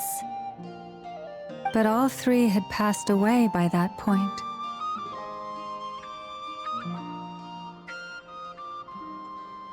This mage has a unique method of communicating. Is she talking about the moons? Yes, but they did not know. And so, still they prayed for the moon goddess's mercy. After building titanic structures that consumed vast amounts of Kuvaki, at last they glimpsed the moons and heard their voices. But of course, they were gravely disappointed. For it was then that they realized the three moon goddesses were dead. Oh, that's such a sad story. It is. Humanity was in a very sorry state at that time. The angels who had once aided them were gone, and the War of Funerary Flames had left them homeless and destitute. Just a second, I gotta ask. How relevant is all this history to the task at hand? Well, I mean, it's... Okay, it seems we've drifted into irrelevant narrative waters. It's been a while since I've had the chance to speak inside someone's head. As soon as I got started, I lost control and the words just flowed out like a waterfall. What I'm trying to say is... Right, yes, that's it. The relevant part is the ritual created by the Hyperboreans. The fact that they bypassed the false sky and saw the true moons implies that they successfully built a connection between Teyvat and the outside world. Which means, with enough Kuvaki and a sufficiently stable connection, it should be feasible to send one person over the border. Okay, so they built some kind of portal? Oh, yes. A portal. Yes. Is something wrong? You sound disappointed. I just didn't expect you to summarize it so well. It turns out I could have said all that in one word, if only I'd managed to think of it. No, please, it's fine. This is invaluable knowledge. I'll be sure to record and preserve everything in writing. Oh, really? Well, in that case, I suppose I could backtrack and add some more detail. I did gloss over a few things so far. Whoa, time out. Let's summarize what we've got first. The Hyperboreans were the last ones to use this method, right? So we somehow need to find whatever structure they built and make sure there's enough Kuvaki to power it up. Luckily, we have the moon marrow of both the eternal and iridescent moons, so we're all good for Kuvaki. Which means the key issue we need to focus on is finding the place. Am I right so far? Yes. Although I expect the structure is long gone by now. That said, What if we could take advantage of the phantoms to travel back to a time when it still existed? Well, travel back isn't quite accurate. It's more like we'd be creating a handshake between 2 points in space-time. We wouldn't even have to pick a time when it still existed. It could just be a time when it still appeared in phantom form via projection, or we could project our own phantoms, fold them together, and... You look lost. Was that too hard to follow? Yeah, things got a little, technical there. Paimon's brain is reaching capacity. All right. Let me think about how to put this more simply. Okay, got it. Over the next few days, I'll search for phantoms that we can use. Once I find one that meets the criteria, I'll let you know and we'll regroup. By completing certain rituals, specific individuals will be able to enter the phantom and make it to the Hyperborean structure. If everything checks out and it looks feasible, we'll just need to wait for Moon Prayer Night, and we can send the Moon Goddess back home. I'm really skimping on the detail here. Is this making any sense at all? I think so. For now, we'll just wait to hear from you. Yes. Basically, yes. Great. Counting on you. In the meantime, we'll focus on finding the Moon Goddess's name. My name? Are they looking for a way to stop me from disappearing? Excuse me, Miss... Go on, Miss Nicole. This conversation was a little all over the place. I didn't catch your name. I am Lauma, of the Frost Moon Scions. Ah, I did wonder. I noticed that you listened very intently when I spoke about Hyperborea and the moon's history.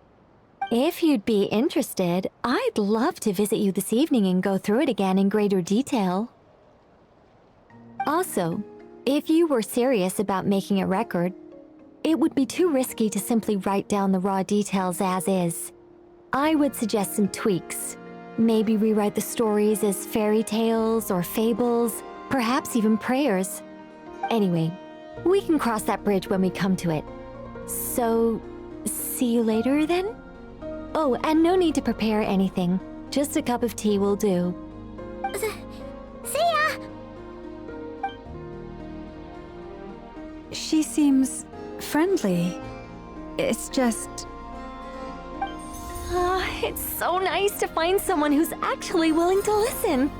I've been dying for a chance to finally go through all this systematically from start to finish. Any longer and I'd probably start forgetting it.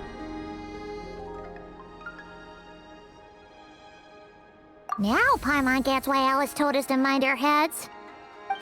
Ha ha ha ha! What did I tell you? A lot of quirky people in Alice's orbit. Now then, the next order of business is, where do we start looking for the Moon Goddess's name?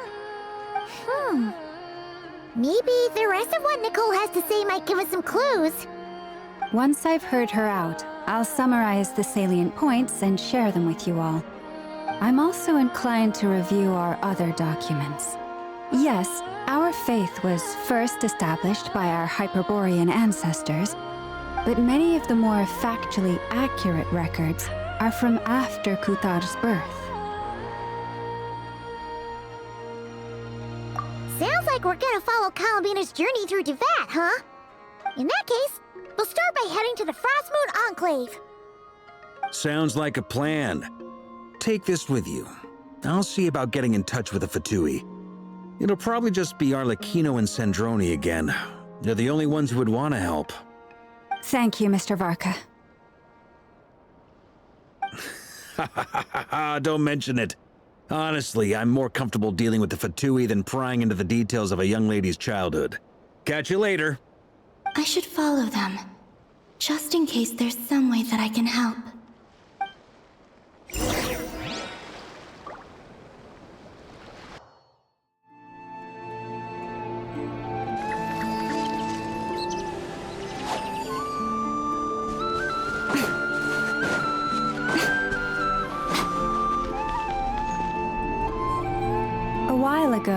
I took the time to organize all documents in our possession that pertain to Kutar. What you see here is the material I consider reliable. You're saying there's unreliable material too? Yes. Most of the information we have was transmitted through an oral tradition. Inevitably, some of her stories were mythologized and deified over the years through countless retellings. That's why I organized them into reliable and unreliable. There's no sense seeking answers in history unless we can ensure the veracity of the historical record. Makes sense.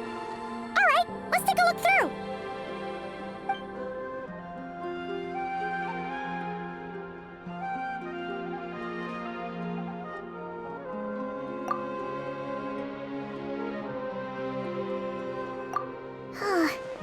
Almost all these records refer to Kutar instead of Columbina. Although neither of those is her real name. Paimon's not sure what point she's trying to make. What we can gather from these records is that the Frost Moon Scions worshipped her as a god, placing impossible expectations upon her. I cannot fault them for their earnest faith, but for all their devotion, worshipping her day in, day out changed nothing. I imagine that none of it resonated with Columbina. It wouldn't surprise me if, even back then, she had already begun to reject the name Kutar and everything it represented. Lama speaks the truth. When I heard them call upon Kutar with hope and expectation in their voices, they may as well have been calling upon somebody else.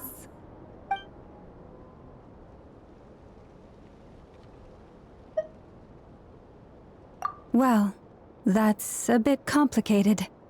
I looked at the level of detail, perceived authenticity, prose style, and how realistic their portrayal of Kutar seemed to be.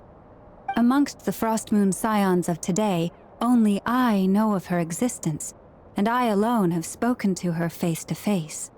As such, I know that there are certain things she simply would never do. That being said, I have sensed some changes in her lately. Changes? Me? Seems like this is getting us nowhere. For what it's worth, why don't we check the unreliable sources too? Sure. Give me a moment.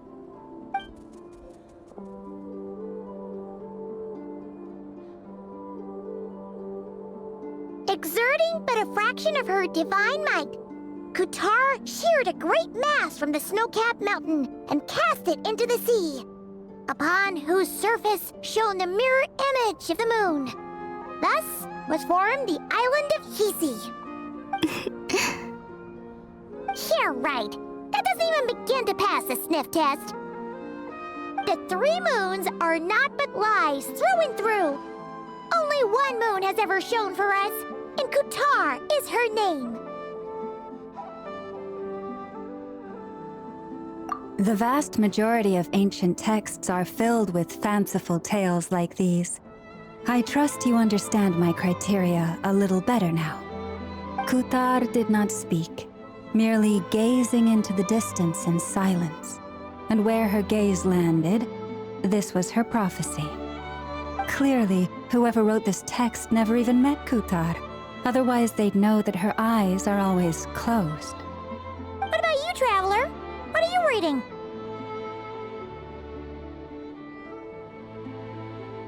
Come on, let Paimon see. The child wished to build a wooden nest with which to shield a fledgling bird from the cold. But being so young and lacking in strength, the child could not snap the branches from the trees. Kutar was passing by. Upon seeing the child, she summoned forth a Kuhenki, who built a beautiful nest for the child. I remember that. Not knowing the meaning of Kutar's divine intervention, the child dared not to respond, and thus ran home to call their parents. But Kutar was gone. The Moon Chanter declared the event a miracle and took the nest as a relic, placing it on high for all to see. The child was named as one favored by the goddess and was greatly respected amongst the people. Yet, no further miracles were bestowed, and this matter was forgotten in but a few years. Huh. Any thoughts after reading that?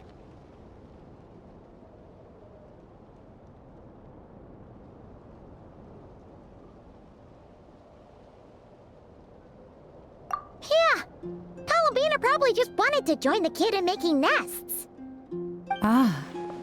I'd originally considered this a fabrication, because Kuthar did not perform any similar actions in subsequent records. But now that I think about it, it does seem like something Columbina would do. It's just that... She didn't know how other people would interpret her actions. She was probably worried about making things difficult for people. So, she gradually stopped joining in. Yes. Oh, that's so sad.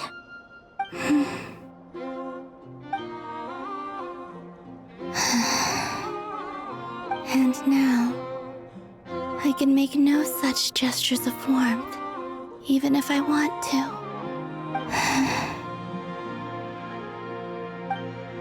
Still no name. That's a bit of a shame. But we did learn some interesting stories. That's gotta count for something. Barca said he was gonna set up a meeting with Arlecchino and Sandrone, right? Let's go back to Nasha Town and see how he's doing.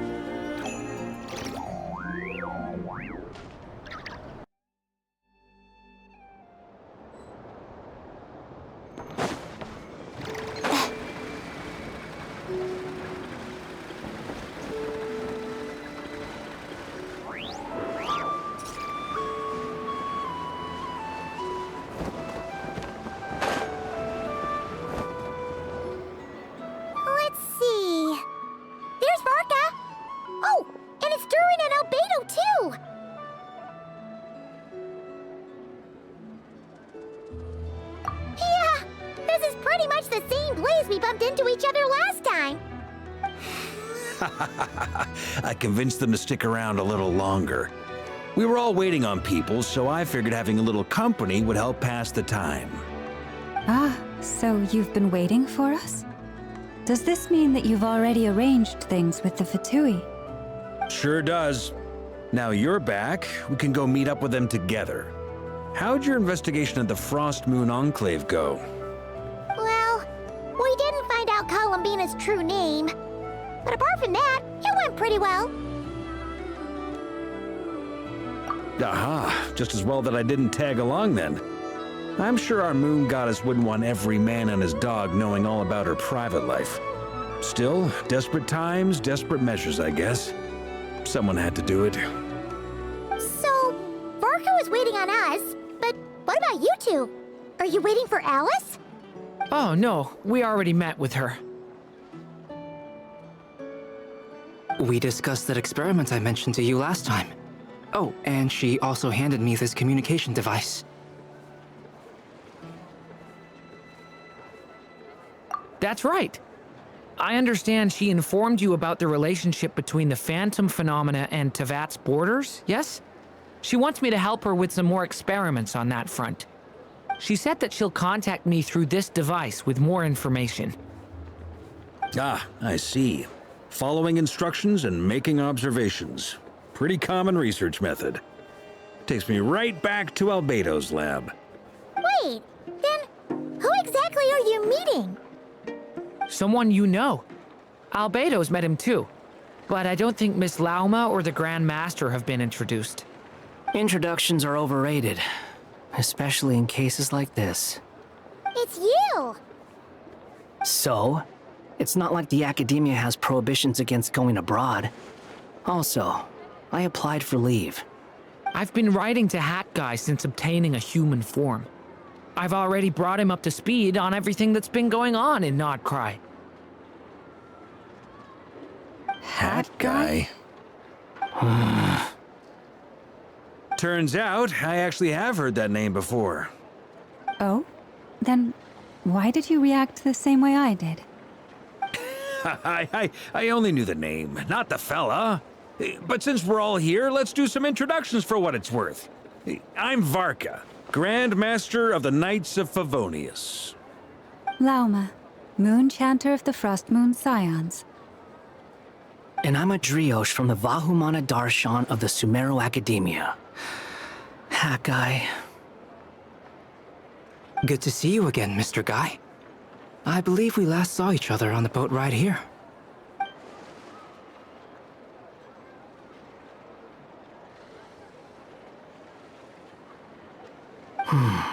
Mind you, the only reason I came here is because there's someone I want to look into. Who's that? The Doctor, also known as Dottore, second of the Fatui Harbingers.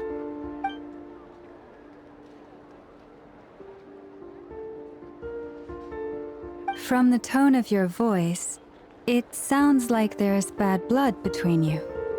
I was reviewing our archives and noticed that a lot of information about him was missing.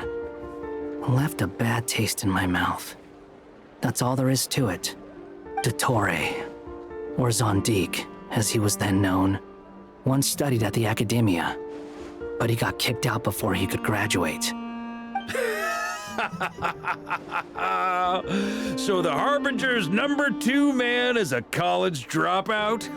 Ah, how embarrassing for them. Last we heard, he was planning something. We actually heard that a few times before, even coming to Nocturne, but we haven't seen a trace of him since we got here. He only appears when something interests him. For all we know, he might have left already. But the fact he did something here at all is worth noting. It'll fill a couple extra lines in his file. Why does it sound less like a file you're writing and more like a criminal record? Anyway, we were just about to meet 2 of the other Harbingers. Want to come along? You might learn a thing or two about him there. Sure. Even though they're Harbingers, well, they're old acquaintances of ours, so, you know, when you talk to them, try to be... I got it. The Frost Moon Scions' relations with the Fatui remain tense. Forgive me if I do not attend. In that case, we'll continue assisting Miss Alice with her experiments. Good stuff. Everyone's having a fruitful time. All right, we better get going. I'll lead the way.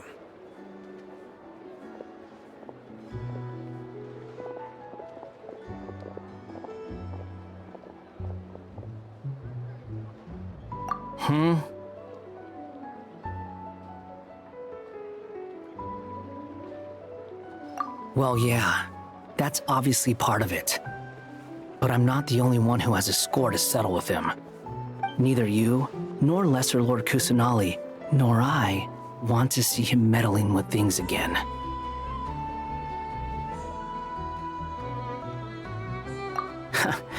What's the hurry?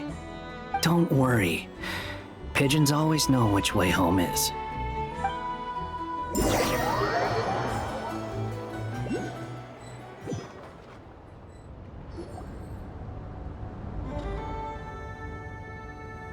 You made it. Who is this? A scholar from Sumeru. They call him Hat Guy. He's an old friend of the Travelers. Wait, this is the Academia representative you wrote about? He doesn't exactly look the part. I believe this will prove my identity. You'll notice it bears the seal of the Sanctuary of Surasthana. Well, what do you know? So it does. All right then. My mistake. It's fine. I expected as much. What? So as I mentioned in my letter, the Academia's got its eyes on Dottore. But this matter remains top secret. Apart from those assisting in the investigation, the fewer people who know, the better. If anyone asks, I'm here in Nocturne to pursue my personal academic interests. Gotta say, Barca, you did pretty well to keep all this under wraps for so long. Sounds like you got in touch with the Academia about this way back. you flatter me.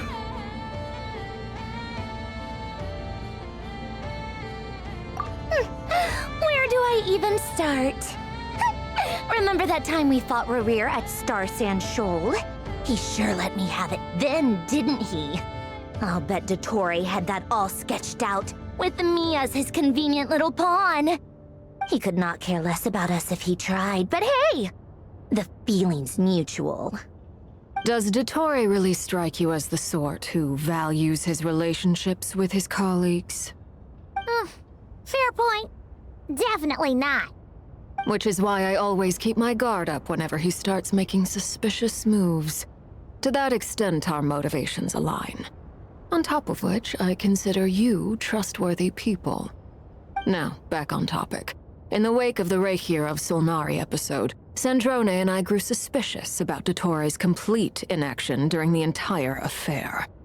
So we tried to find out what he'd been up to, but unfortunately to no avail. He never lets anyone in on his plans. The more he cares about something, the more secretive he gets. Indeed. Perhaps he believes that by keeping a low profile, he can avoid trouble. But that trick isn't going to work on his colleagues. Yeah, I mean, he's been researching the ancient moon's remnants. And he's been trying to get his paws on the moon marrows. Only an idiot would believe he doesn't have something more planned. With this in mind, I returned to Snezhnaya and relayed my thoughts to Her Majesty the Tsaritsa, entreating her to have him recalled. That's pretty direct. Did the Tsaritsa agree? Yes. I made it abundantly clear that the Fatui's business in Nodcry is almost concluded, and we do not need 3 harbingers in this territory. Her Majesty concurred. Accordingly, Dottore has returned at her orders. I imagine he is continuing with experiments, which no one besides he would ever have any interest in. Common sense might mean nothing to him, but he's not stupid. He knows that no good can come from opposing the Tsaritsa. Smarts alone won't get him all the way. He needs the Rooster's resources and Regrator's Mora, both of which the Tsaritsa can strip from him by waggling a finger. But doesn't he have a track record of publicly following orders while going against them in private? He probably has it down to a fine art by now. Wouldn't put it past him.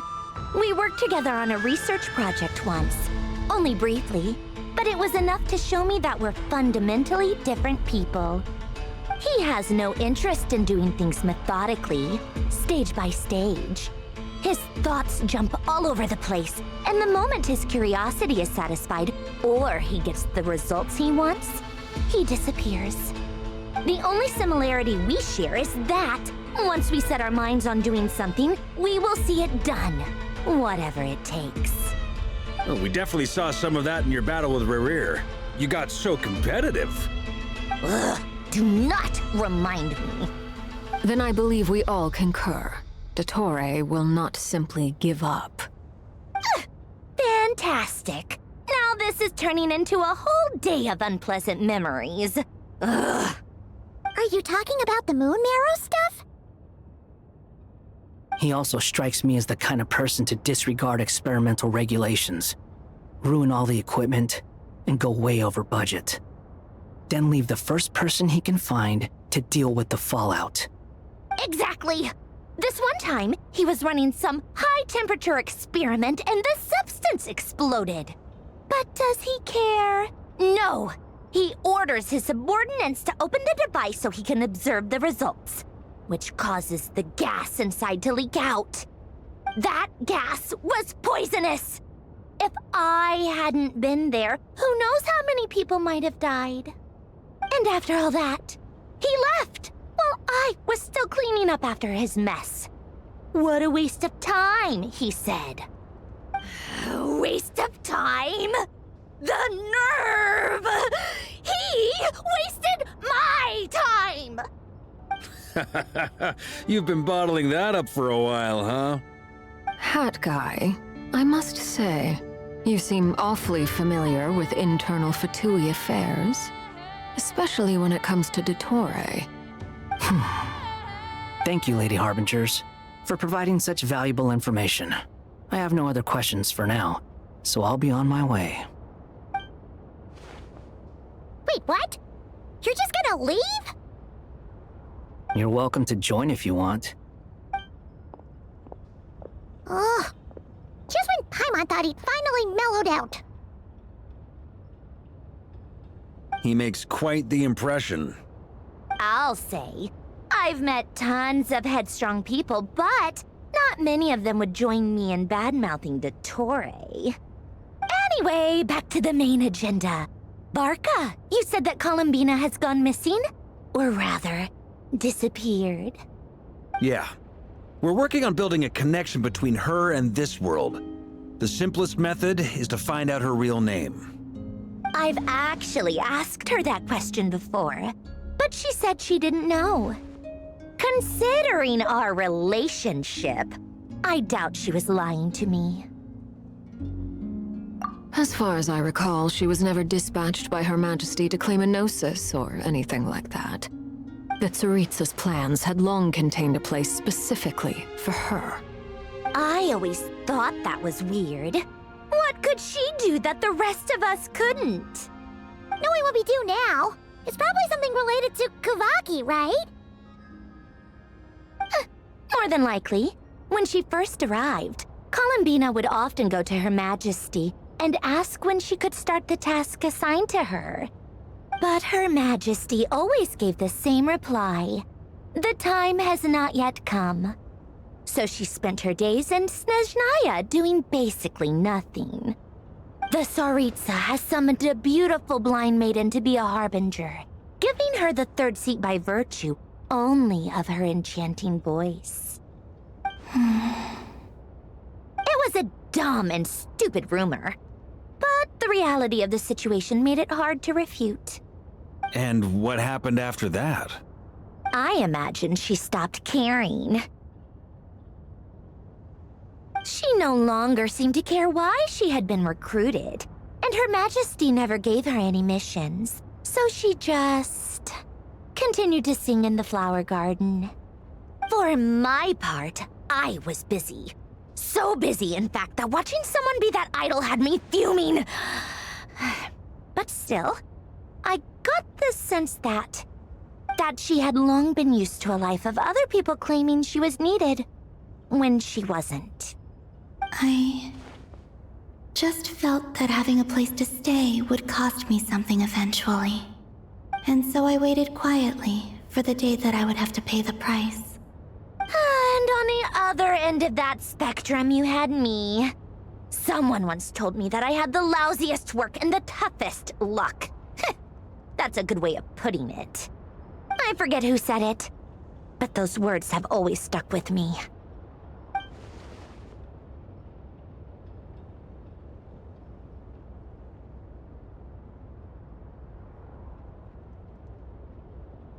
But you've done your job exceptionally well all this time. Because at heart, you are a conscientious person. What is it? Something come to mind?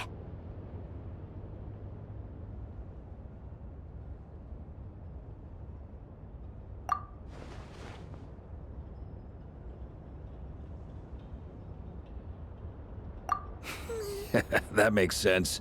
Nothing screams you are needed like your name shouted from across the town. Well, good luck with it. But if you ask me, Columbina is still the most shoutable name. I'm just so used to it now, after all the arguments we've had. I can't be bothered trying to remember another name for her. Nor I. Sandrone. Harlequino.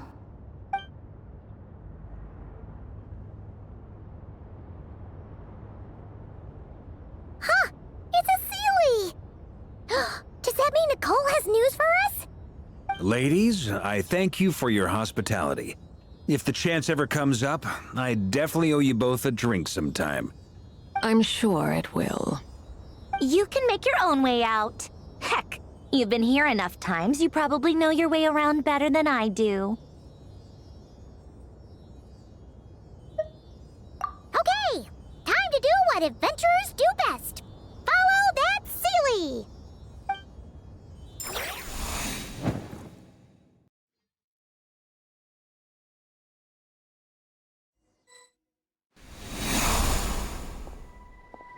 Here you are.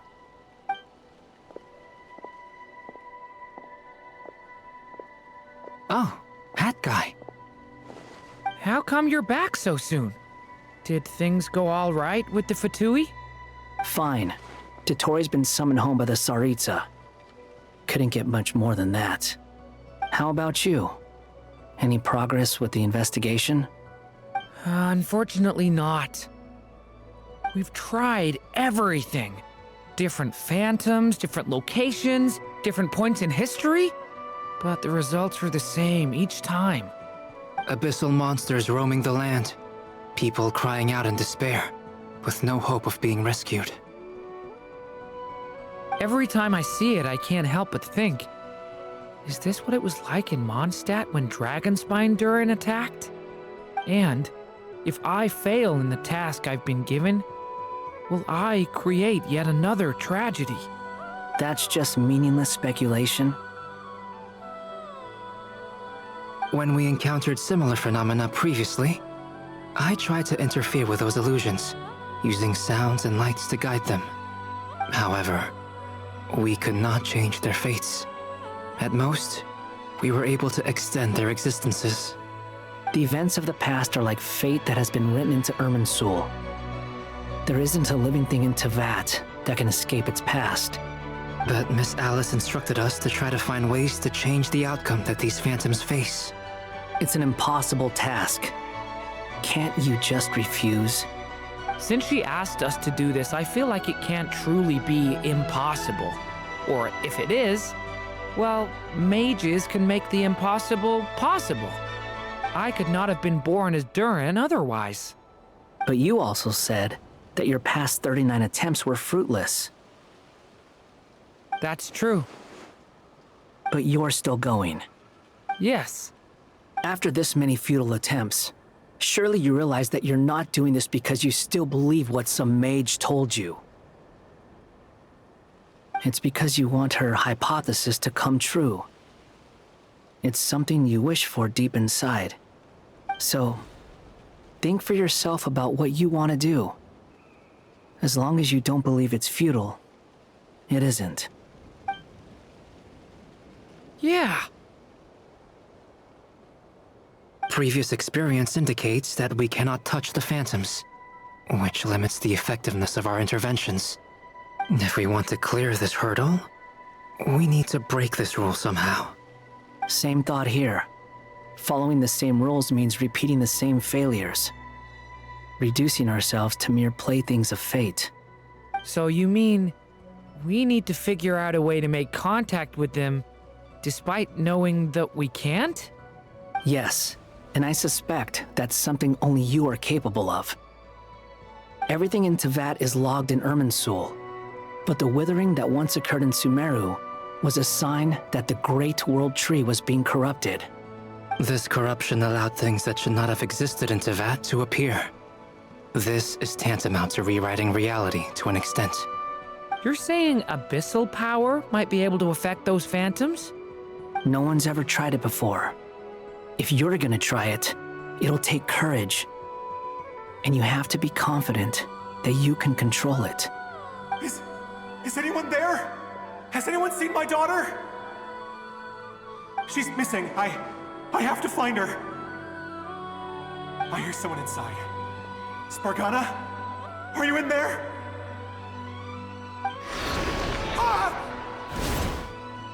If I can use my abyssal powers to warn him that there is danger here, maybe it'll change his decision. Maybe he'll stay away. Yes. The important thing is not the nature of the power, but rather how you use it. To intimidate and obstruct. Sounds about right for the Abyss. Well, let me try. I should be able to influence that thing. Have you seen a little girl? What? This isn't the time for that! Just run!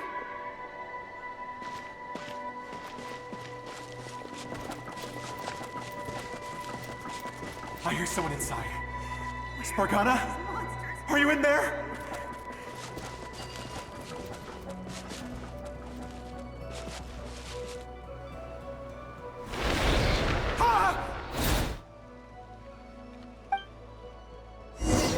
seen a little girl? What? This isn't the time for that! Just run!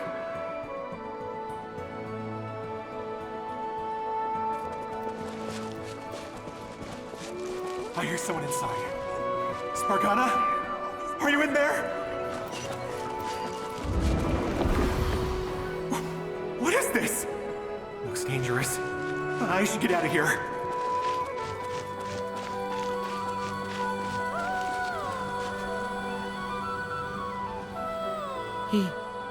He really left. Huh, we did it! Don't celebrate too soon. Follow him. See what he does next. Monsters approaching from the front. You need to stop them and create an opportunity for him to hide.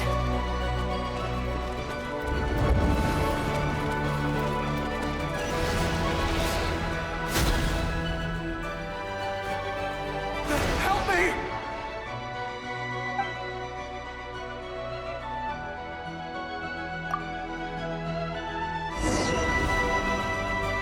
Monsters approaching from the front.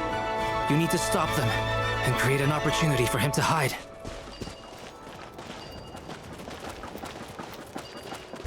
No! There's monsters ahead!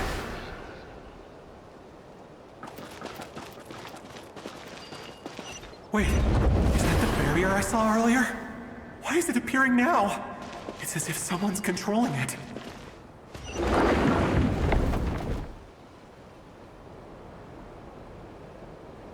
The monsters are gone. Is it safe now?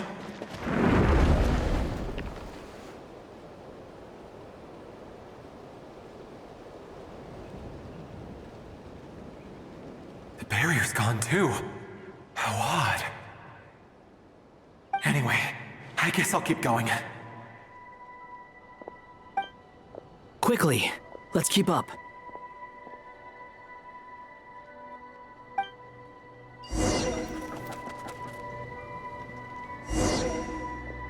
Wait, there was someone else here?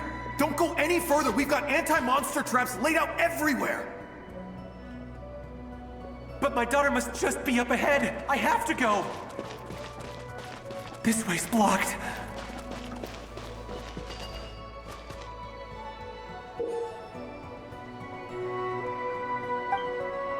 We might be able to use the explosives over there, but we need to take care not to hurt him.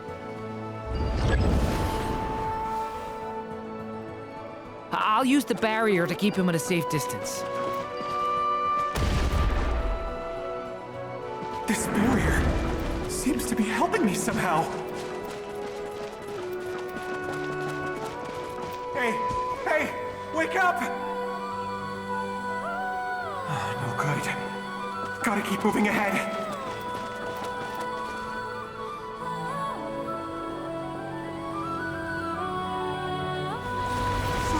Many monsters! There's still a chance, Durin. Use the traps.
This is a new development. I've never seen this happen before. We might just be able to save this person.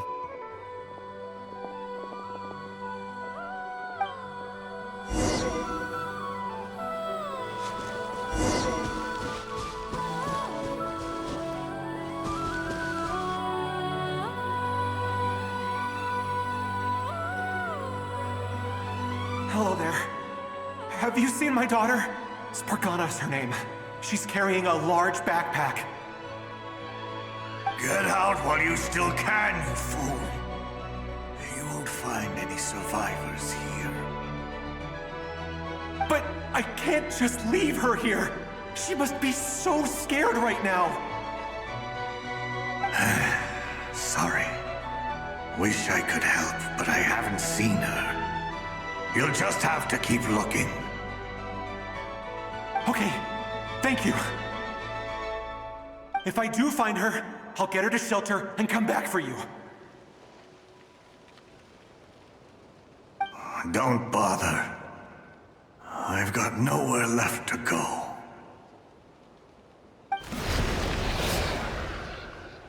What's that noise? Monster! No, if he goes inside, he'll be walking into a trap. Let's try this once more. This time, we have to stop him.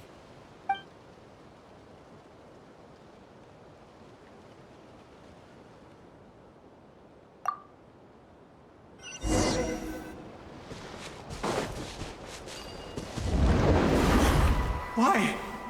How will I know where Spargana's gone like this? You know what? I'll trust this strange barrier. It's gotten me this far after all.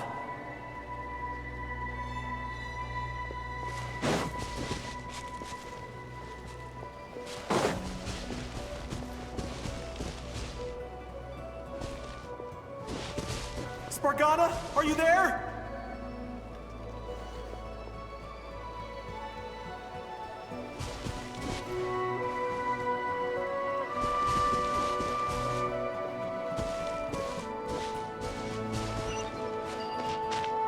What? What's this? Hey! Let us out!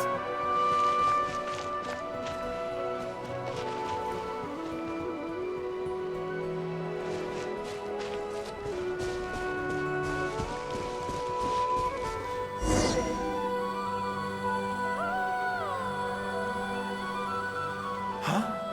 That looks like one of my daughter's books! Thank you. Thank you. Yes, it's one of hers for sure.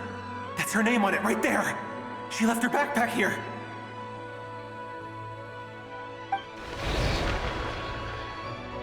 Durin, just like last time. Use the explosives.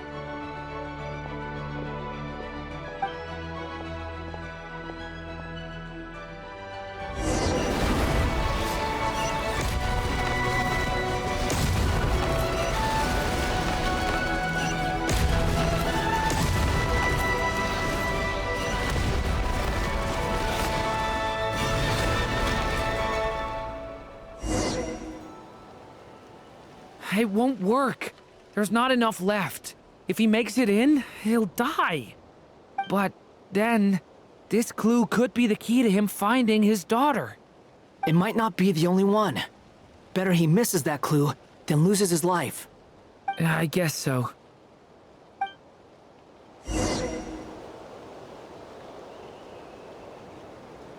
Stop him, Durin. We can't let him get any further in. That's my daughter's book! She's passed this way! Why? Why won't you let me go in?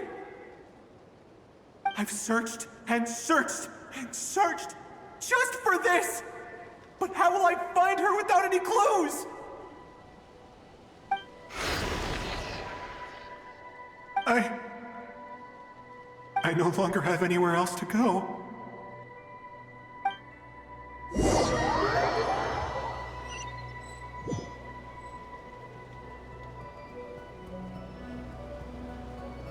I'm sorry.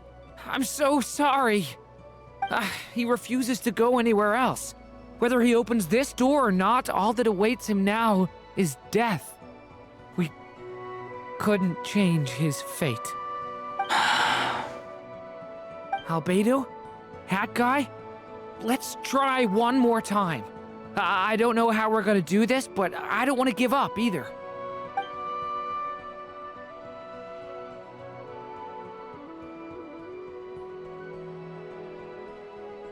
Why am I here? What's going on? All these scenes running through my head. Where are they from? Huh? What's going on? His reactions have changed. How many times have I... What's happening to me? Huh? Wait, who are you? You can see us now? I feel like I always could, but that I only just realized you were there. I'm sorry, I don't know how to describe what I'm feeling. But you were the ones guiding me using that marked barrier, right? I haven't done anything yet, but those monsters, those deaths, they feel like memories. Like things I really did experience. I won't find my daughter. In fact, I'll ultimately die trying to find her. Isn't that right? Well, no, it isn't. Yes, it is. Even so, we're trying to find a way out of this. You've not seen my daughter either, have you? It seems she really isn't here.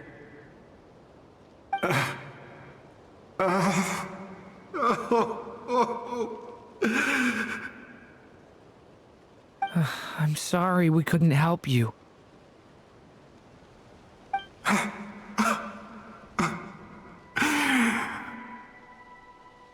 I'm just tired. Maybe this is destiny. Maybe it doesn't matter how hard I search. How long do I have left? Experience says 15 to 20 minutes. 15 to 20. Thank you for all your help. Let's rest a while. You look exhausted too. Now's not the time for you to start pitying us. It's not pity. I'm just realizing that I've only got 10 or so minutes left. You know?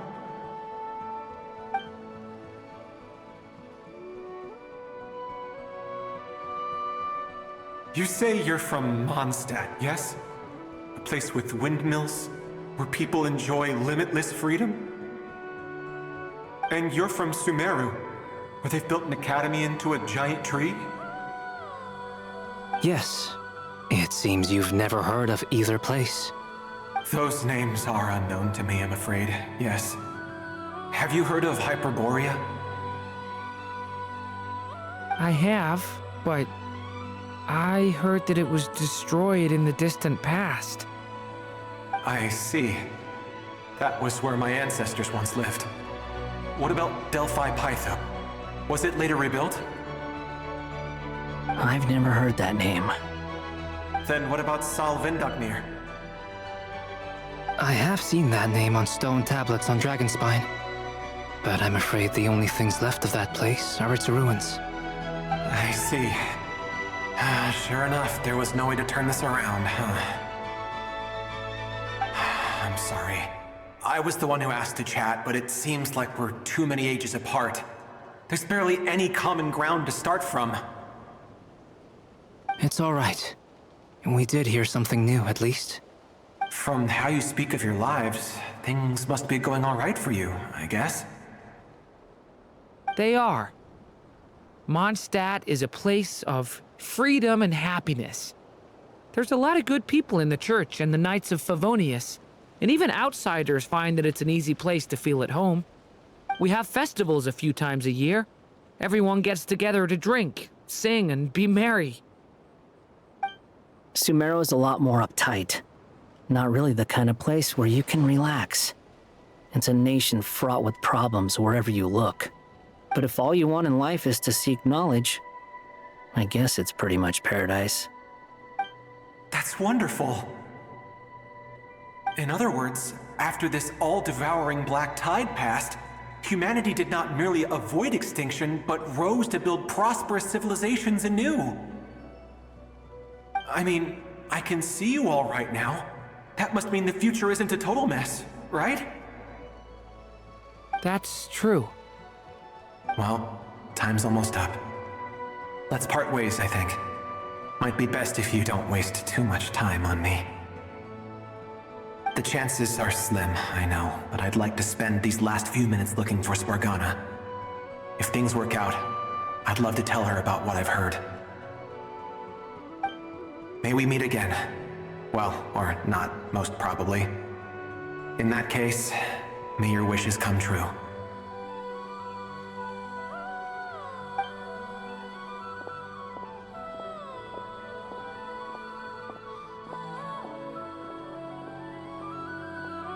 He's gone. In a few minutes, he will meet the end that was his to begin with.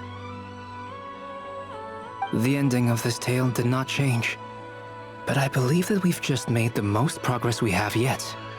May your wishes come true. If only it were so simple. Hat guy, could I ask you a question? You've never talked about your past. It seems complicated, and it weighs heavily on you, too. Would you be willing to tell me about it? I mean, sometimes it's better to get things out in the open. Take that guy we try to help, for instance. At least he said goodbye with a smile, right? I know about Albedo's past. Our experiences are very similar, and he created me. As for you, you're my first friend, and you've witnessed every step I've taken. But by comparison, I know nothing about you. Either way, I mean, we're still best friends. But if I knew more about you, I might understand your thoughts a bit better. I've told you about myself. I'm a student at the academia. And what did you do before that? Prepared for the entrance exam. All right. If you really don't want to talk about it, I won't press you any further.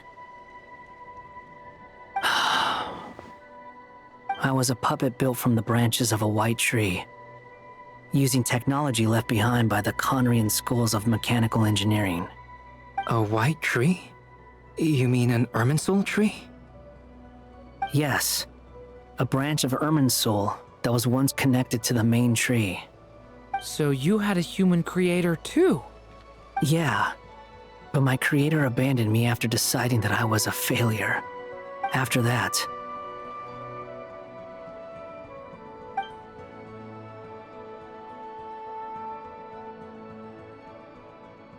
Durin. Resisting the influence of the Abyss, suppressing the urge to destroy, trying to do the right thing. None of these things are easy. But no matter how hard they are, trying to rewrite past wrongs is far harder. You asked me if you would create a new tragedy if you failed. I told you there was no point speculating about that. But the real answer is, yes, you absolutely will. That guy. But at least you've got people here to help steer you away from the wrong path. So, just keep aiming towards the light. I will. I promise. All right, break time's over. Hello, Durin speaking. Hello, friends, it's me! What have you been up to, I'm detecting some unmistakable fluctuations here at the border. The amplitude isn't particularly high, but they're completely different signals from the ones before, and the scale is comparable to those I've detected previously. Alice, we were unable to save that person. However, he appears to have retained a portion of the memories gained through that cycle, and was able to hold a conversation with us. I see.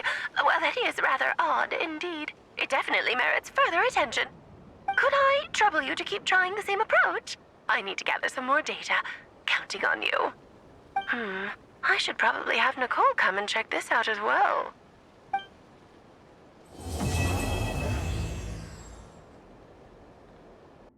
There you are. I was worried you might stop to collect treasure chests opened by the Seelie along the way. It would have taken you so much longer to get here. Another conversation I cannot hear. I am delighted to see that you understand what takes priority, and that your adventurer's instinct has not swayed your resolve. Really, I must applaud you for it. You should know. Paimon's head. Okay, I'll try and keep it short. My senses are telling me that this is where we shall find the entrance to the ruins. Oh, cool! Well, what are we waiting for? Let's open it up and see! Patience. This was a sanctuary of great importance to the Hyperboreans. A special process is required to open the gate. Oh! Like the place that housed the Eternal Moon's Marrow?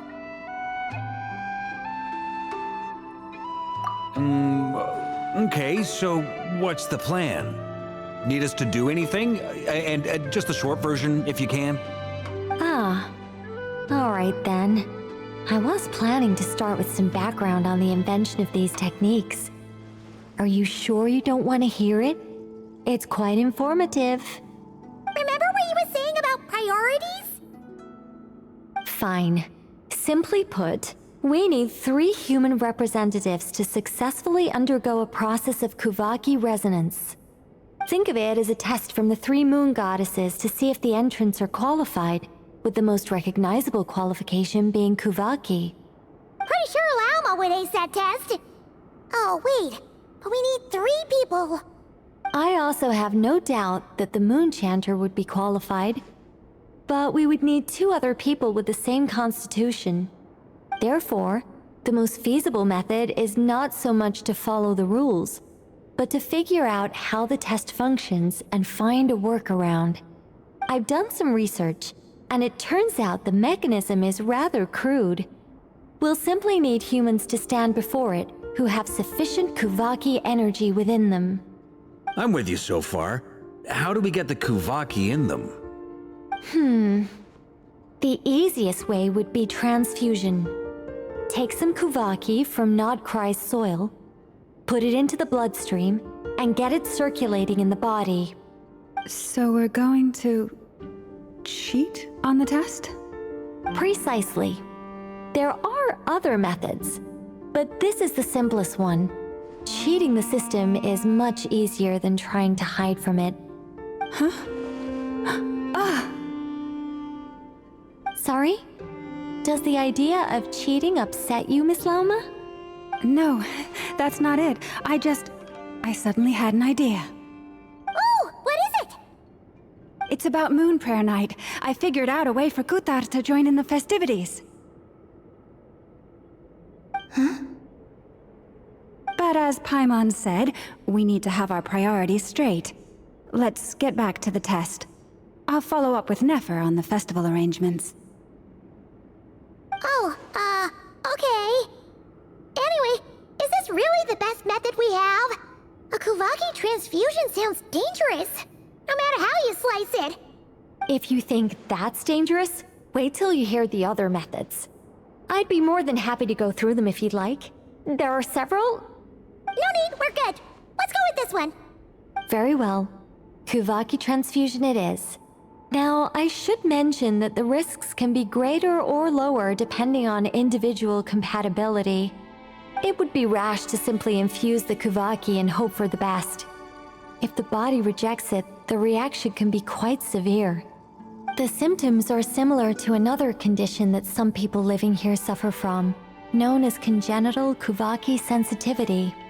So, before we execute our plan, I will perform a simple test of my own to see who is compatible and who is not. Once that is done, we will have to complete the resonance process as rapidly as possible.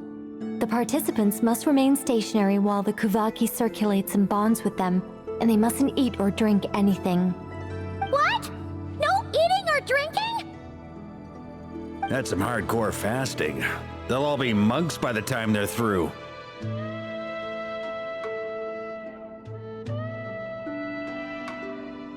"3 days.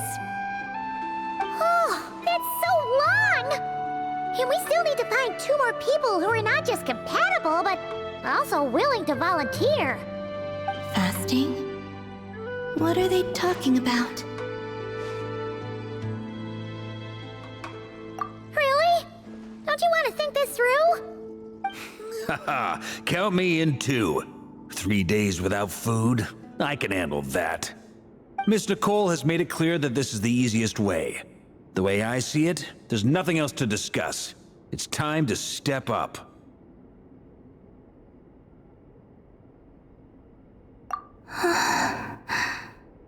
Yeah, you're right. In that case, Paimon volunteers to be Captain of Logistics. She'll keep the fires lit and grab some spare clothes to keep you comfortable.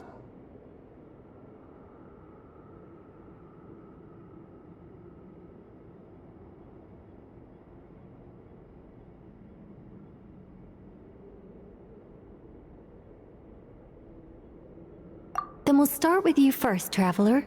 Please step forward.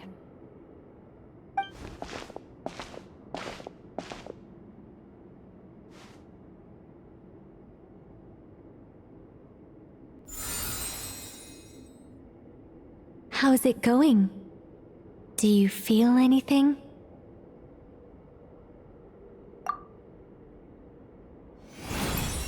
How about now?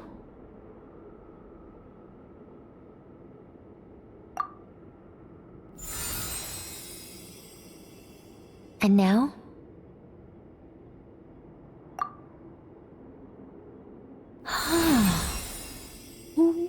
What about now? You guys, it's not a competition, you know. All right, I'm officially impressed. Even as a descender, you can withstand far more than I imagined. It's like I summoned a giant stone titan to arm wrestle you, and your arm hasn't even moved an inch. In my last attempt, I infused 5 times the amount of Kuvaki required. Yes, safe to say, compatibility won't be an issue for you. You're eligible to join. You're next, Mr. Varka. Sure, here goes nothing. All right, I'll start where we left off. 5 times the required Kuvaki dose. Whoa, whoa, whoa, hey, wait a minute. How's it going? No, not great. I kind of want to puke. Feels like I've been drinking too much. A few bottles of wine, then a big stein of Dark Horse, with some hard liquor from Liyue mixed in. You think this is funny? I just lost to a young lady in an arm wrestling contest. I'm never gonna live that down. My apologies. I'll lower the concentration and try again. Oh. How's it going now? I'm not as dizzy as last time, but I can still feel it pulsing around. In that case, you wouldn't be an ideal choice, Mr. Varka. Let's try someone else. Okay, let's go ask some of our other friends then.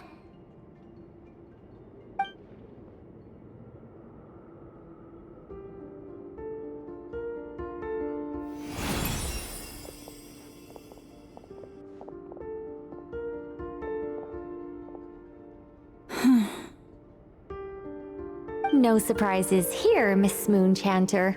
You're perfectly compatible. You may join.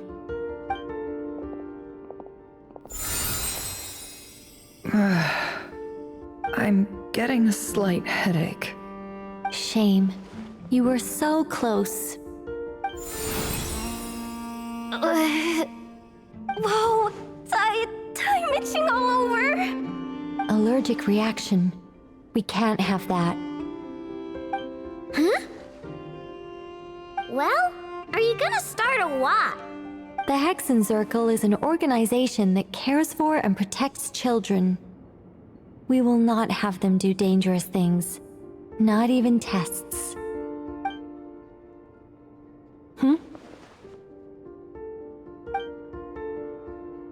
Is something the matter? The candidates have to be human. I guess that rules me out too. Huh. Everyone except the Moonchander got beaten. Guess I don't need to feel so bad after all. I mean, looks like this isn't gonna be as easy as we thought. Perhaps I could ask for volunteers among the Frost Moon Scions. I'll see about talking to some trusted Lightkeeper colleagues. Itlua springs to mind. In fact, I think we had some former Frost Moon Scions join our ranks recently. Can you give me the scientific explanation for how the test works? I can probably make some kind of test bot. Then we can just zip through Nasha Town, going up to people and pressing a button to check their status. Wouldn't that be way easier? No. Wow! No elaboration for once. How about I contact the Knights of Favonia's garrison in the Wave Chaser plane? Shame that Lohan's already left. And that guy's even tougher than I am. Strange. The Moon Goddess is clearly revered by many people. So why is she on the brink of disappearing? She mentioned that the world has rejected her from the very beginning. And when we fought the Rakhir of Salnari, it seemed like she exhausted her power for our sake. Also, I'm not sure revered is the right word for how people feel about her. Gratitude, certainly. For my part, anyway. It's basic reciprocity. She helped us, so she deserves our help in return. Yeah. Even though she looked like she didn't care, she still saved a ton of people, including me. A review of the relevant data leads me to conclude that Miss Columbina is a good person. Yep, you bet! They really think so? I'm super surprised that Columbina isn't her actual name, though. I think it really suits her. It's light and graceful and... yeah, just a really pretty name. I know, right? Unfortunately, that's not our decision to make.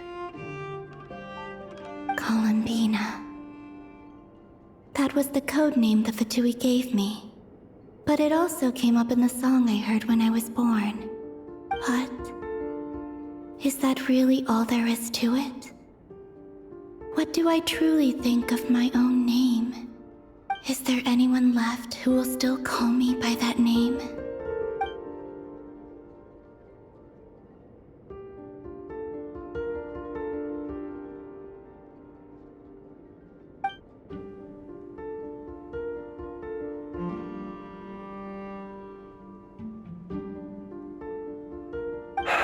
Moonprayer Night is getting closer by the day.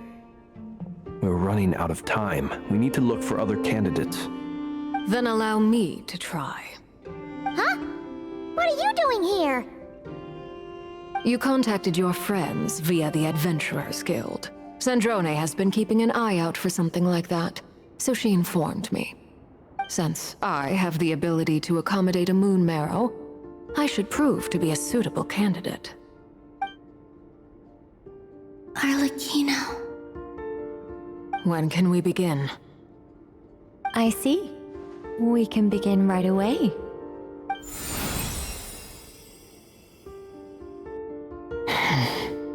How was it? Did you feel any discomfort? Not at all. Then it seems we shan't need to look for additional candidates after all. Great! Cool. Alright, like Paimon said, the rest of us can take turns making sure the three of them stay warm and comfy. Then, my job is to take care of the caretakers. I will ensure everyone receives food and accommodation.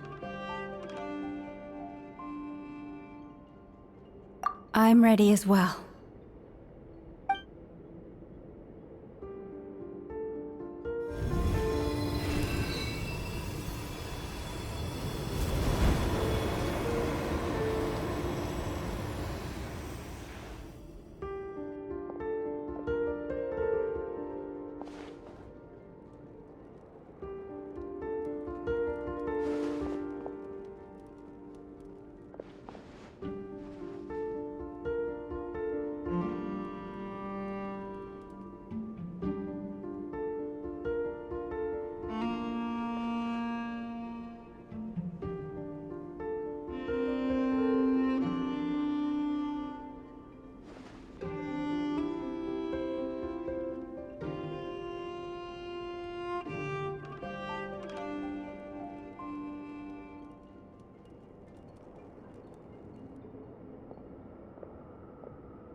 The work is done.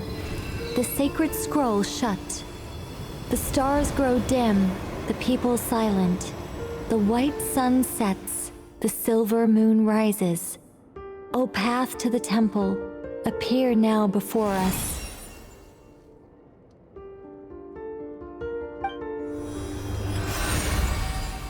Wow! It really opened! So that's what all this is about. They've been trying to open this gate. Come, let us enter.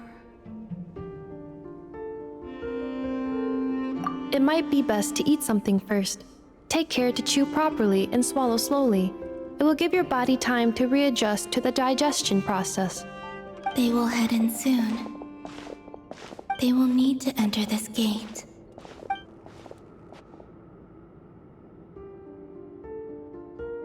Huh? I cannot pass through. Is it because I have no physical body? It has been 3 days. My strength has all but completely faded. Can I really hold on until Moon Prayer Night?